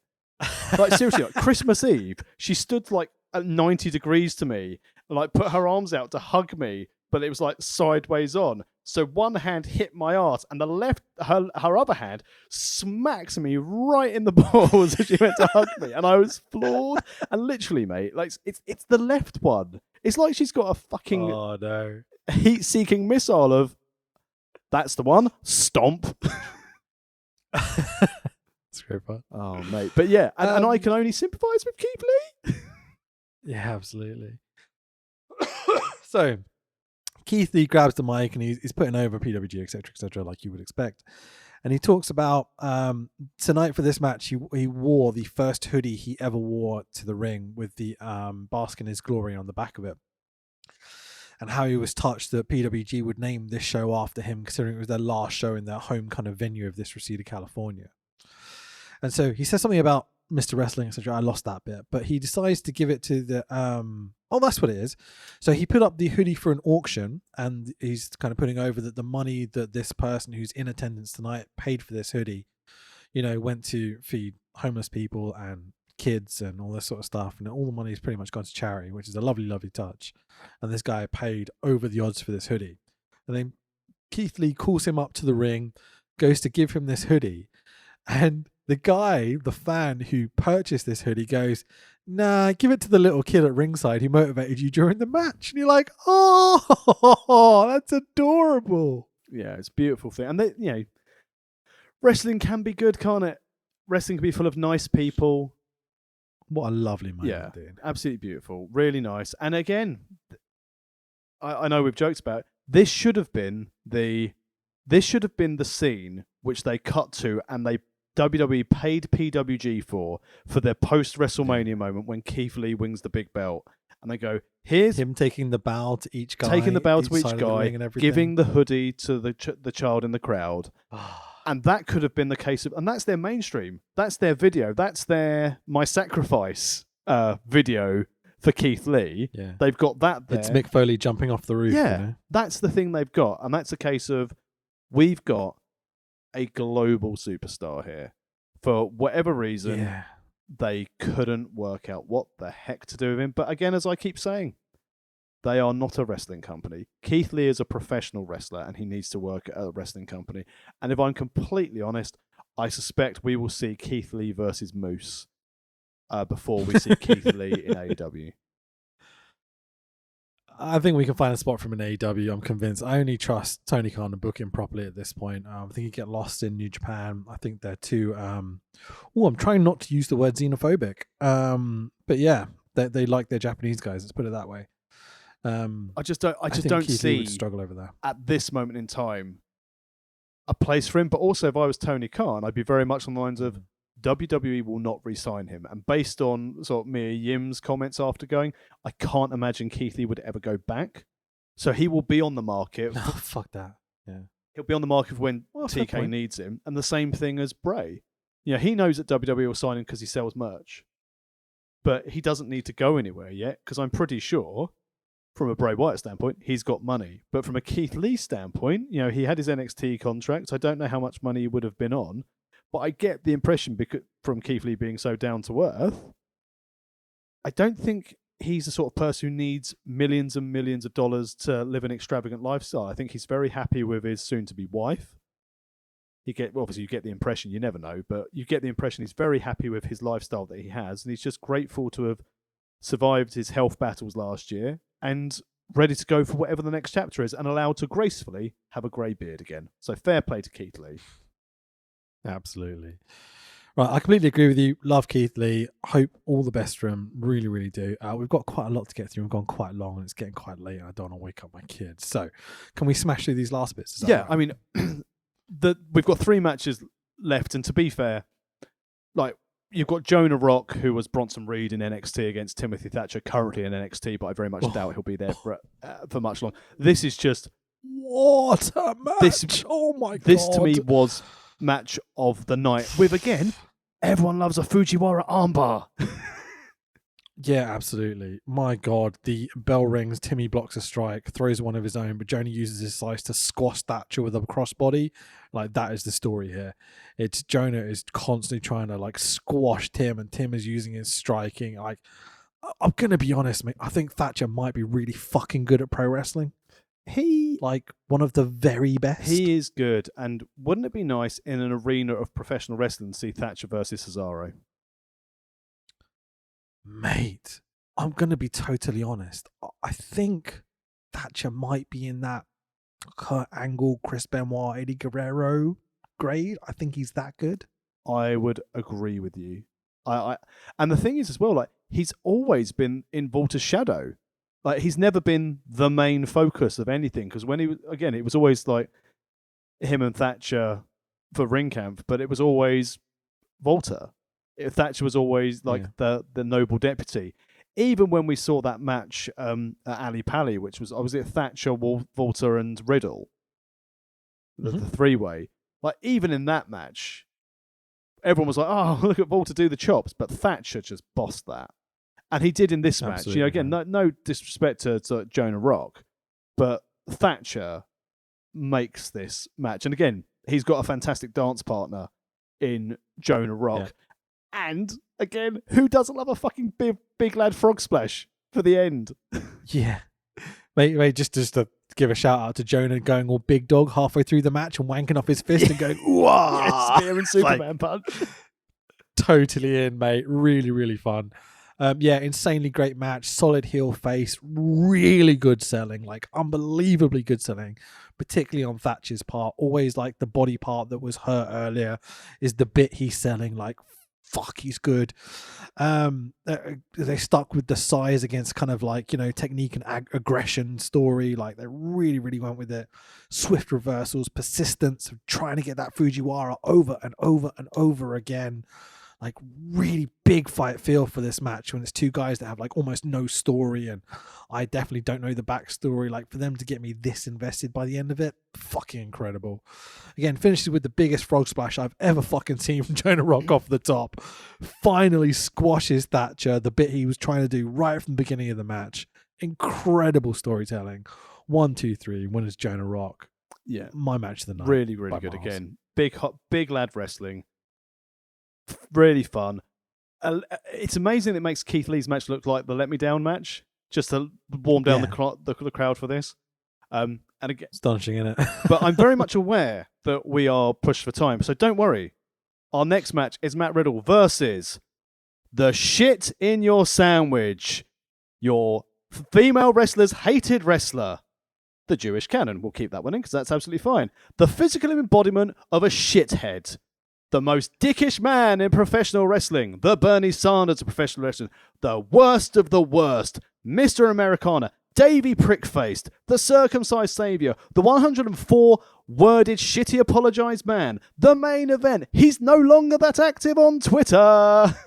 The man who had a lovely DM discussion with me about We the Independent, and he's a fucking moron. It's the dickhead David Starr versus equal dickhead Matt Riddle.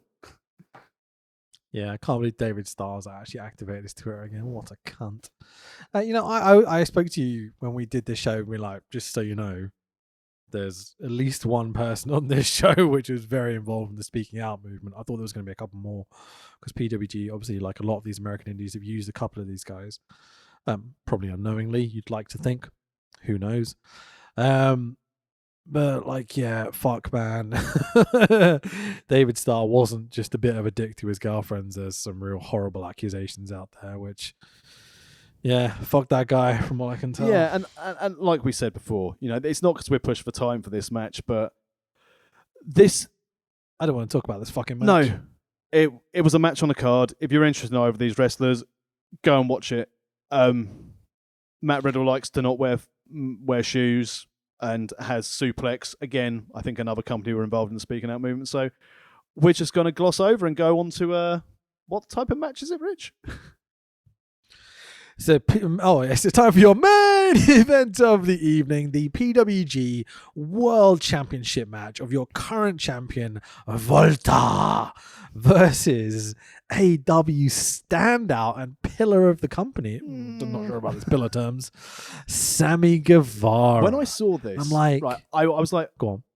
I wonder what's going to main event this. If Keith Lee's on his way out and Volta's the champion, who are they going to have to main event with him for the last ever show at the Legion? Hang on a minute. It's one of the most overrated people in AEW. Oh, that's mean. He's He's good. a home wrecker, Rich. He's a home wrecker.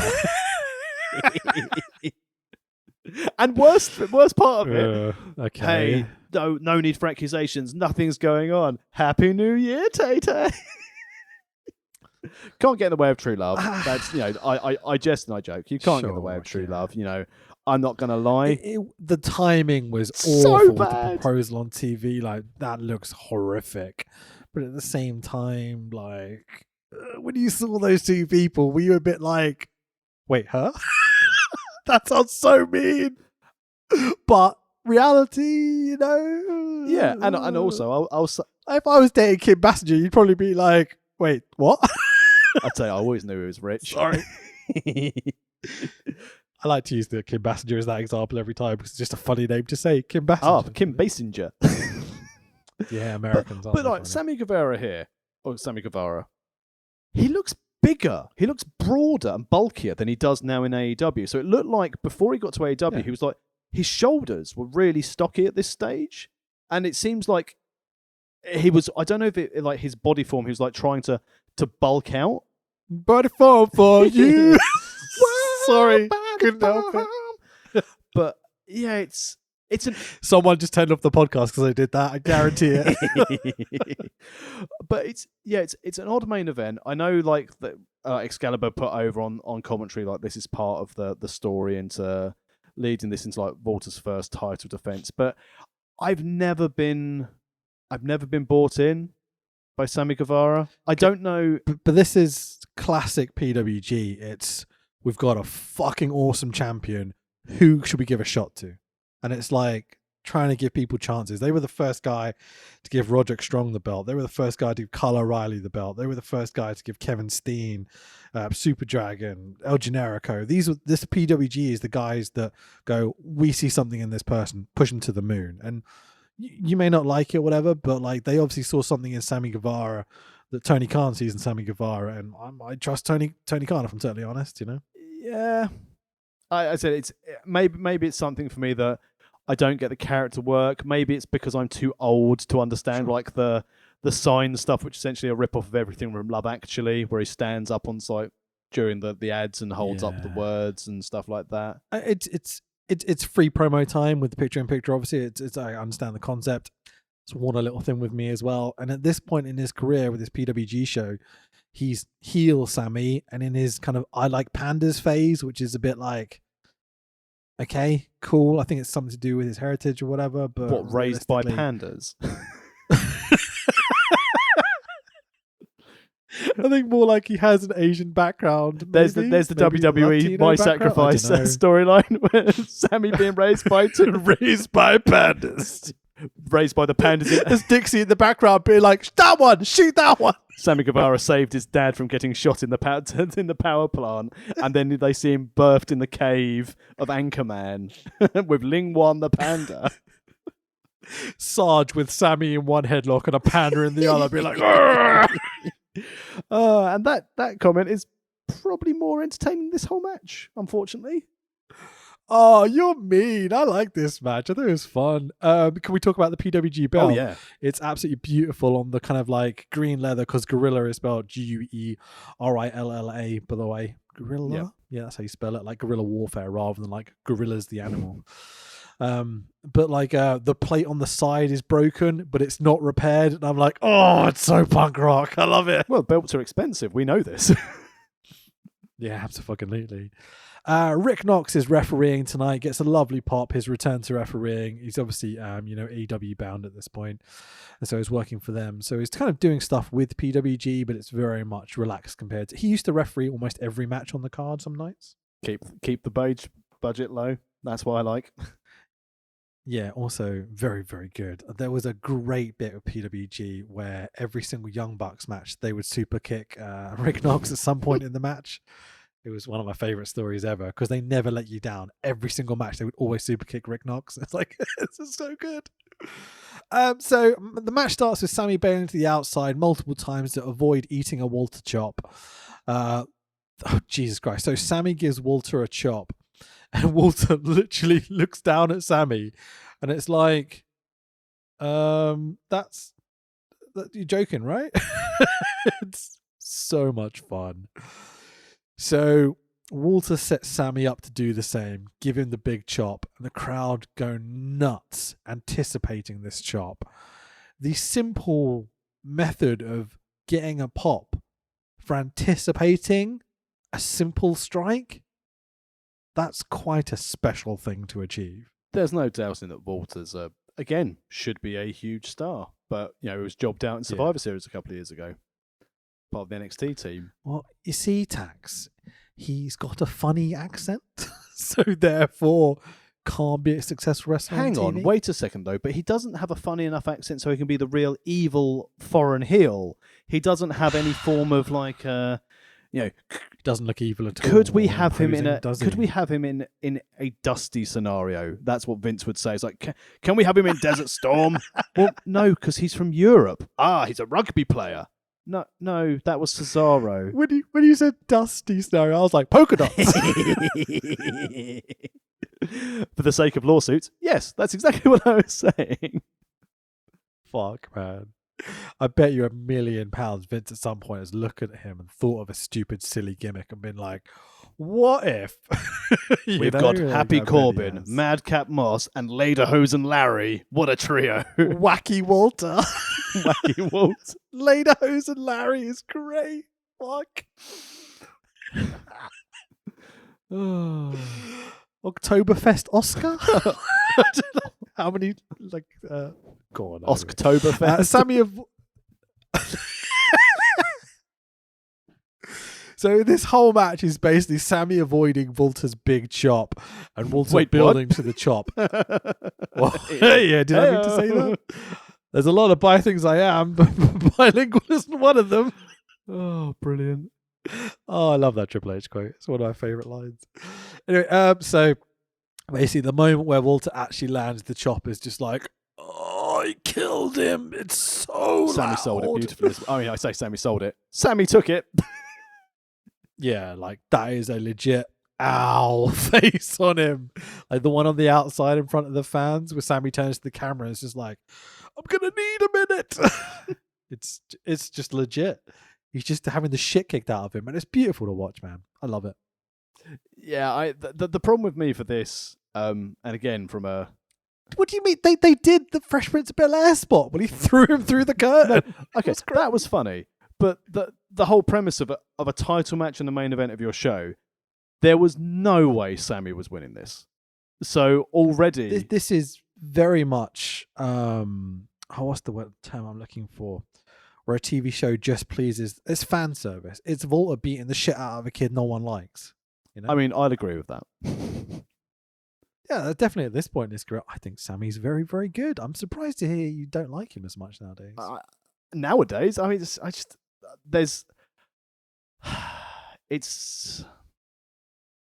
sounds awful because it's not meant to, but I don't see him as a wrestler. I see him as a personality. Interesting. Who is very athletic. There's no denying he's super athletic, but for me, there's nothing that's clicked. But again, I think maybe, and this isn't dispelling Sammy, I just think it's my age, and I don't get the this is my vlog, this is my this is my that. I just think that maybe his style isn't for me. I don't know if maybe I'm being sizist as well, potentially, because I'm a bit like here, my first thing of Sammy was like, oh, fuck me, he looks a bit stockier here. This could be a Sammy I could get on board with. And I don't know, I find it, and it's interesting, because I don't find the same with Jungle Boy, and they're pretty much the same build. So although I'd say that Jungle Boy has more of a physique. It makes it sound really like I certainly don't have a physique at all. Wow, So I would almost say the opposite, but yeah, okay. But Jungle Boy, I don't know. Something's clicked. I'm gonna go study their bodies later. Yeah, I do every night. Yeah, whilst eating Angel Delight, you're right. Nothing wrong with that. So as the match goes on, Sammy tries to chop Walter a few times, and Walter has this brilliant look of like, you insolent little shit every time he tries to. It's fucking hilarious. Walter is not just a good, big, strong style New Japan, chop the shit out of guy, get on with the suplexes. He genuinely knows how to tell the story and when to sell and when not to sell, and he does a marvelous job of like working with Sammy here at times. But, it takes Sammy a lot of time to get Walter down to that point where Walter is actually beaten down. Like, Walter's one of these guys that whenever you watch his matches, at least for me, you can tell that he's been a trainer, that he's analyzed pro wrestling inside out, back to front. Like, he understands when to do this and why to do it. Like, almost more than 90% of other guys who are on these TV shows every week. Yeah, his psychology and his movement, his footwork, he has everything. And also, he's one of the few people who, I think from a respect of his peers, is a case of, no, I'm not moving to America. If you want me to do stuff, I'll do UK shows. I'll fly over for like your premium live events. Get that in there again. Oh, we're not going to call Walter a home wrecker, by the way, just to throw it out there. Well, I'm scared of him. I'm scared of Ginny. I mean, Excalibur. I was going to say, maybe it's this really like terrible mentality or adage to like old school wrestling. Walter would scare the shit out of me, and I knew I'd have no chance in a real fight with him. Sammy Guevara, I think I could knock him out with one punch. Like I could outrun him in a 100-meter sprint. Yeah, right, so we need to have that race, and shortly after this, I need to have a fight with Sammy Guevara. I told you, I won already. You were there. Do you not remember? No, I was too busy being knocked out by Sammy Guevara.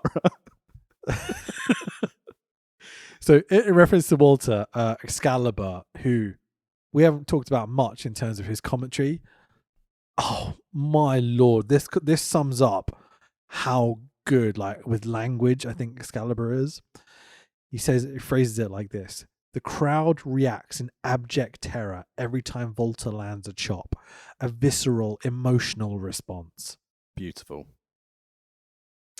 Oh, he is good. Like, I'm so happy that there is a pro wrestling promoter out there with a shit ton of money that knows pro wrestling enough that heard Excalibur on PWG commentary. This is blatantly what's happened with Tony Khan, and gone, that's my guy. You know, not what sportscaster fucking Iraqi journalist we can find. Not that he's an Iraqi, but that he was in the Kuwaiti wars. That's Michael Cole's gimmick, right? No, That's the other lads only commentate on the Crown Jewel pay-per-views. That's so racist. Holy shit. Brutal. Anyway, fuck, that was so bad. You can tell how when these podcasts run long and it gets late in the night, how the terribleness comes out. It's satirical. It's all good. That's what, like, you know. I'm gonna stop while I'm ahead. Yeah, Excalibur, incredible. Love him. Maybe my favorite commentator of all time. Ooh. Like, really up there. Like, I think he is that good. Sammy tries to chop down the knees of Volta, as you might expect, but Volta is so big, so strong. He's still selling the attacks, but knows to fight back all the time. There's real believable power and strength from Volta. It's the details in his storytelling again. It's just so good. Like the big boot smashing Sammy out the air. Oh, so simple, but it looks so good. That's the sign of a good wrestler, isn't it? As you said already, with things like the chops. It's making the simple things look impressive and mean something. And when Sammy goes for his, look, I'm a cool guy pro wrestler, when he impersonates Shawn Michaels to Ric Flair, and instead of going, I'm sorry, I love you, super kick, he goes, I'm not sorry, I hate you, before attempting to do a super kick. But Volta's just like, fuck you, and lariats the shit out of him. That gives him a giant power bomb to be like, no. It's just, it's so much fun, dude. I love it. But that's the thing as well that gets me at the end of this match. So obviously the spot where you've got there, so he's got the lariat and the power bomb. Then Sammy kicks out at 2. He shouldn't be kicking out at 2. I know we want to finish with the big lariat, which we do at the end, but he shouldn't be kicking out of this. Walter's his psychology of being the wounded animal and having the vertical base taken out from him is really, really important to get the sympathy for a big lad face character. But I think, again, he gave Sammy a bit too much. I think that is a PWG thing at this point. You know, it's like they don't really do squashes here. This is very much, we do competitive wrestling and we want everyone to get over as much as possible and maybe to their floor at times. I can definitely see, but I think if you watched almost any other PWG match in history, this is almost the case for every single match, you know? Yeah, and then as we said, you know, we get more chops, big lariat, Sammy... Hang on. Let's do it justice.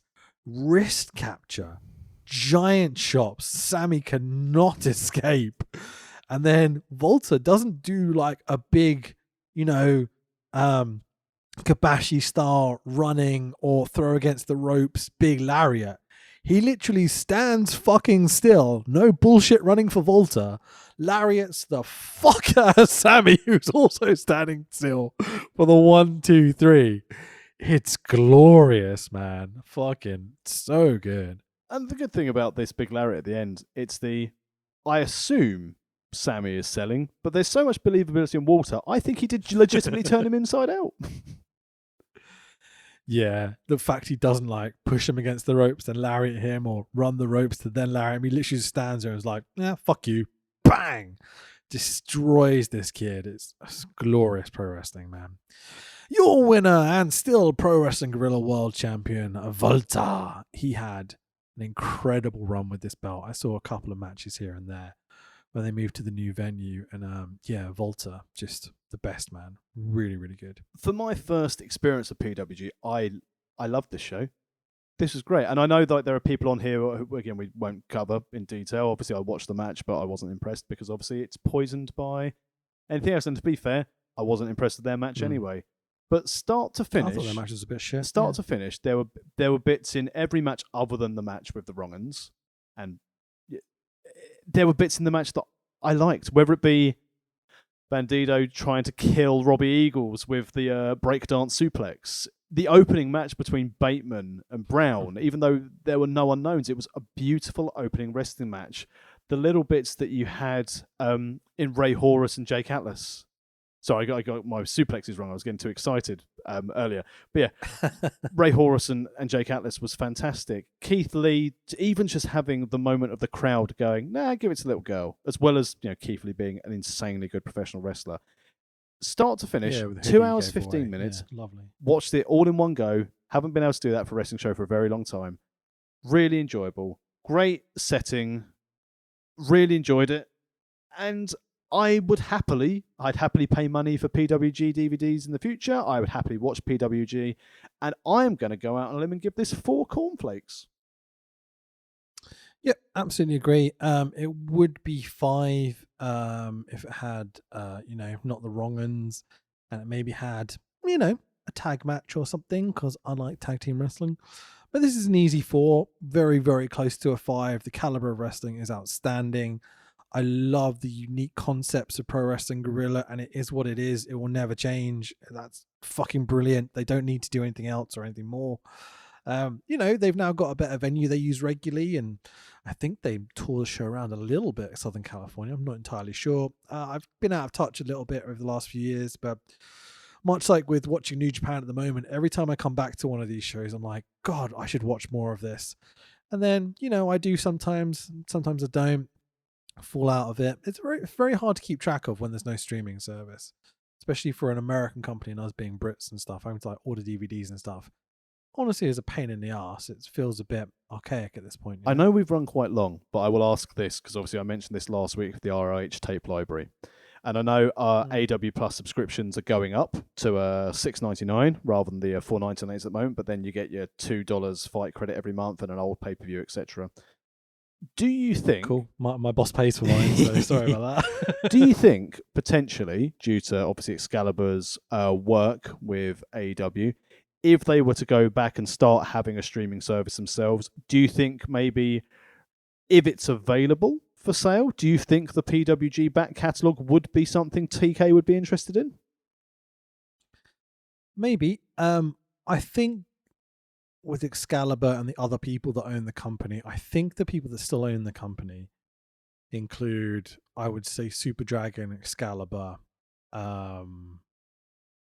maybe one of the early guys, like a Disco Machine, I think has still involvement. Not entirely sure. I don't know who owns it right now. But I think those guys want this to be their cool thing they have in their back pocket no matter what. You know how, I'm trying to use like a music analogy. You know when Dead Kennedys tried to sell their music to Levi's? Yes. And Jello Biafra was like, well, fuck you guys. I'm Dead Kennedys now, basically. I think that's how these guys see PWG. It's not for commercial sake. It's not for you. It's for us. It's very much how I think both of us treat this podcast. It's not really for the listener. We do it for ourselves because we needed some way to have an excuse to watch pro wrestling and explore the things we wanted to explore and hang out and chat each week. There's definitely for me with this podcast it's much easier to know that you can have social time with friends, especially like dude friends and stuff in this case, whatever, whereby you're doing something together. Like I struggle socially just to sit at a room and be with people, like, just to be at a party or something. Like that's very little attraction to me. Maybe it's my personality or whatever, but knowing that we're doing a podcast, knowing that we're going to play a game together, knowing that we're going to play Warhammer or whatever, I'm much more comfortable in that situation rather than just being in a general sit around a table and talk to each other. And I'm not against that by any means. But I think that's a lot how they see PWG. It's like it's their thing that they go and do when they want to do it. And they do it under their own rules, under their own way of being, however you want to put it. It's their thing and it will forever be their thing. And I think there's a massive level of respect for PWG from myself about that. And again, through my early-ish viewings of this, like for the last couple of weeks, and obviously what I've read up on it, it's the epitome of DIY done right, and the fans appreciate it for what it is and supports the promotion rather than tries to be a part of the promotion. I think that is the big lure for me about this. But as I said, I'm very mindful. We have run very, very long on this, and we are on Japanese time. And because my wife is at work tomorrow morning, I drop my daughter at school, and then I'm going to be fully invested in the full day 2 of Wrestle Kingdom. So next week, make sure you like and subscribe, and you will be able to join us next week for the Wrestle Kingdom 16 Confabulation. Yes. Let's go, Okada. Night one's in the bag. Fuck Ospreay. Let's go. Kazuchika, you got this, buddy. At Fanboy Rich, watch your social media. At the Tex Williams on Twitter and Facebook. World of Rest Pod. World of Rest Pod on the Twitter machine. Follow us. Give us your money. Go to amazon.co.uk or worldofwrestlingpodcast.com. Yes, that's the website. worldofwrestlingpodcast.com. And buy one of our new t-shirts. We've got a cool, new era type logo t-shirt, real simple. We've got a fucking beautiful WCW 2000 style t-shirt. It's fucking amazing. And we also might have a Ingorbanabres type t-shirt coming out, which you're going to love. So give us your money. And with that, we'll see you next week. Bye-bye. Yeah. I love PWG. All right. Bye-bye. Bye-bye, everyone. 6 years. 6 long years. Congratulations. Mazel tov. Sí. ¿Cómo se dice congratulations in español? Sí, muy bien. Muy bien. That's what. Sí. Muy bien. 6 years of these shitty, stupid. Your promos suck, Generico. Yeah. Your English sucks. Your Spanish sucks. You want to cut a real American promo, like a real American wrestler? Promo? Yeah. Interview. Sí, promo. Yeah. Promo. Who don't you like? Who's no bien? No bien. No bien. Okay. Oh, Okay. Kenny Omega. Chuck Taylor. Good. Okay. Promo. Talk. Promo? Yeah. Okay. Why? Que no bueno. Kenny Omega. Chuck Taylor. Good. El genérico número 1. It's Kenny Omega, no bueno. No bueno. No, hold on. Here we go. I'm ready. You say what I say, and you Say. okay. Kenny Omega y Chuck Taylor.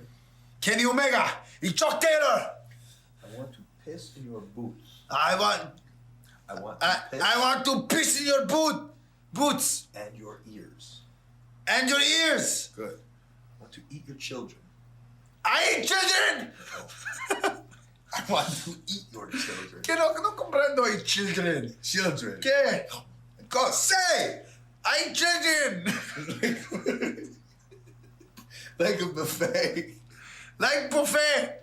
Like that's real. Good promo. Sorry. I want. Sorry. Dude, you spit. El genérico número 1. Your promos suck. Really? I think good. My God. Muy good. No. Sí, muy no, good. Muy good. Muy good. Horrible. Horrible. No horrible. Fuck. Amigo. No, amigo. You're not my amigo. Say friend. My friend. My friend. Colt. My friend Colt. Good. Okay. Let's go get laid. Okay. No.